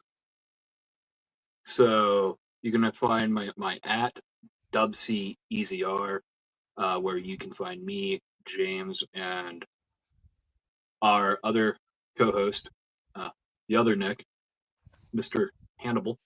We have a show on Mondays, which Wrestling with Tism. You can catch us there for the most brain-dead conversations humanly possible. It is what it is. We also run a Dynamite preview show on Wednesdays, and our greater collective family members have a show on Tuesdays on X as well. So most of my action's on X. So follow me, and I'll lead you to the right place. Fair enough. If you want to call that preview show AEW Spark, like I used to do when I sparked the conversation and lit the fuse on AEW, I'm more than welcome you to take that name and run with it, pal. Proud of you. Enjoy. All right. Well, from one person that's part of Fun with Tism and Beyond to another, but also gives you a quality restaurant order. Nick, always a pleasure again. I look forward to the next time we call something together, as you, of course, now are part of the commentary family. Welcome, by the way. Where can people connect and find you? You can't find me because I don't want to be found. Fair enough. He remains oblivious. Y'all can find me on Twitter. You know how it is. Give us the food order. Not at 2 a.m, dog. You missed it. Next time, you know what? PayPal us. We'll tell you then. Oh, Lord. DoorDash is 2 a.m. in the morning. Hey, man, there's crazier things in life. I guess that's fair. There's a reason You why can bar find work. me. You can find me on X. Usually in the spaces with that lovely gentleman with the lovely hair and glasses. On Monday and Wednesdays. You can find me here. Hopefully doing more with the lovely folks at the Simply Reliable Studio. And subscribe to Rage of Wrestling. Subscribe. Yeah, fair enough. Well, speaking of which, Walter, it's great to have you back as always. Simply Reliable Studios, now and forever. There you see all the channels, folks. Shout out to DJ and Hannibal, of course, at Rockin' Ropes. Editor, who is not here tonight, Father Rangers of Wrestling, and shout out to Renegade Wrestling, JJ Williams. But most importantly, if you don't do more than one thing tonight, there is one thing you definitely should do, and that is subscribe. Subscribe to Walter Cruz and Rage of Wrestling. And again, if you're not going to listen to me or him or her or him or anybody in the chat, go ahead and listen to these fine people literally in the wrestling business. Hey there, it is the center of attention, Brittany Brooks here. This is your NWA Women's World Television Champion. This is the TNA Knockouts World Champion, Masha Slamovich. Subscribe to Rage of Wrestling on YouTube. You better subscribe right now, ahora, to Rage of Wrestling. Subscribe to Rage of Wrestling on YouTube. Everybody, make sure you subscribe to Rage of Wrestling on YouTube and get them to 200 subscribers. Let's go! I love her. She's so bubbly. Again, Walter, they said it, but you're the man yourself. Say it. Subscribe. Subscribe to Rage of Wrestling on YouTube. Tell a friend, and then tell that friend to tell a friend who tells a friend to tell a friend, because word of mouth is very, very, very, very important, and it goes. Let's use the word of mouth for positive instead of unlike with the whole Hogan thing on X. Can spin this word of mouth to positivity. And then at Instagram, Walter.Cruz.940. Yeah, subscribe. And on X, Walter Alex Cruz. I'm sometimes involved with those spaces, but just with the big move, I haven't been able to do them. Plus, I need to find a day of the week because they seem to be on every day, and I can't fit a space. I don't want to bump heads with my friends, so we'll see what I can do with spaces. But Blue Sky, I'm barely on there. I see a couple people followed me, but it's Walter Alex Cruz. It's the same thing as X, so you can find me on both. But the bread and butter is Rage of Wrestling YouTube. Subscribe.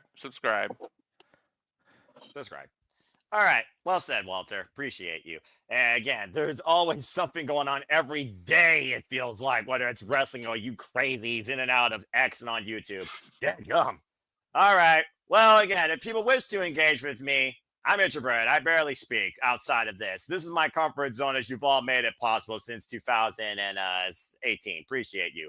But find me if you choose. I'm Foster 1916 for all things wrestling. Shout out to AW fam, where I not only sometimes host shenanigans, but I lead simply predicting discussions and, of course, track 4 different prediction leagues. As only which continue to encourage you just to have enjoyed wrestling. So find me if you choose. I'm Foster 1916 on X and on YouTube, where I'm only going to continue to remind you there are no winners, no losers, no betters, just fans with opinions with this passion we all share.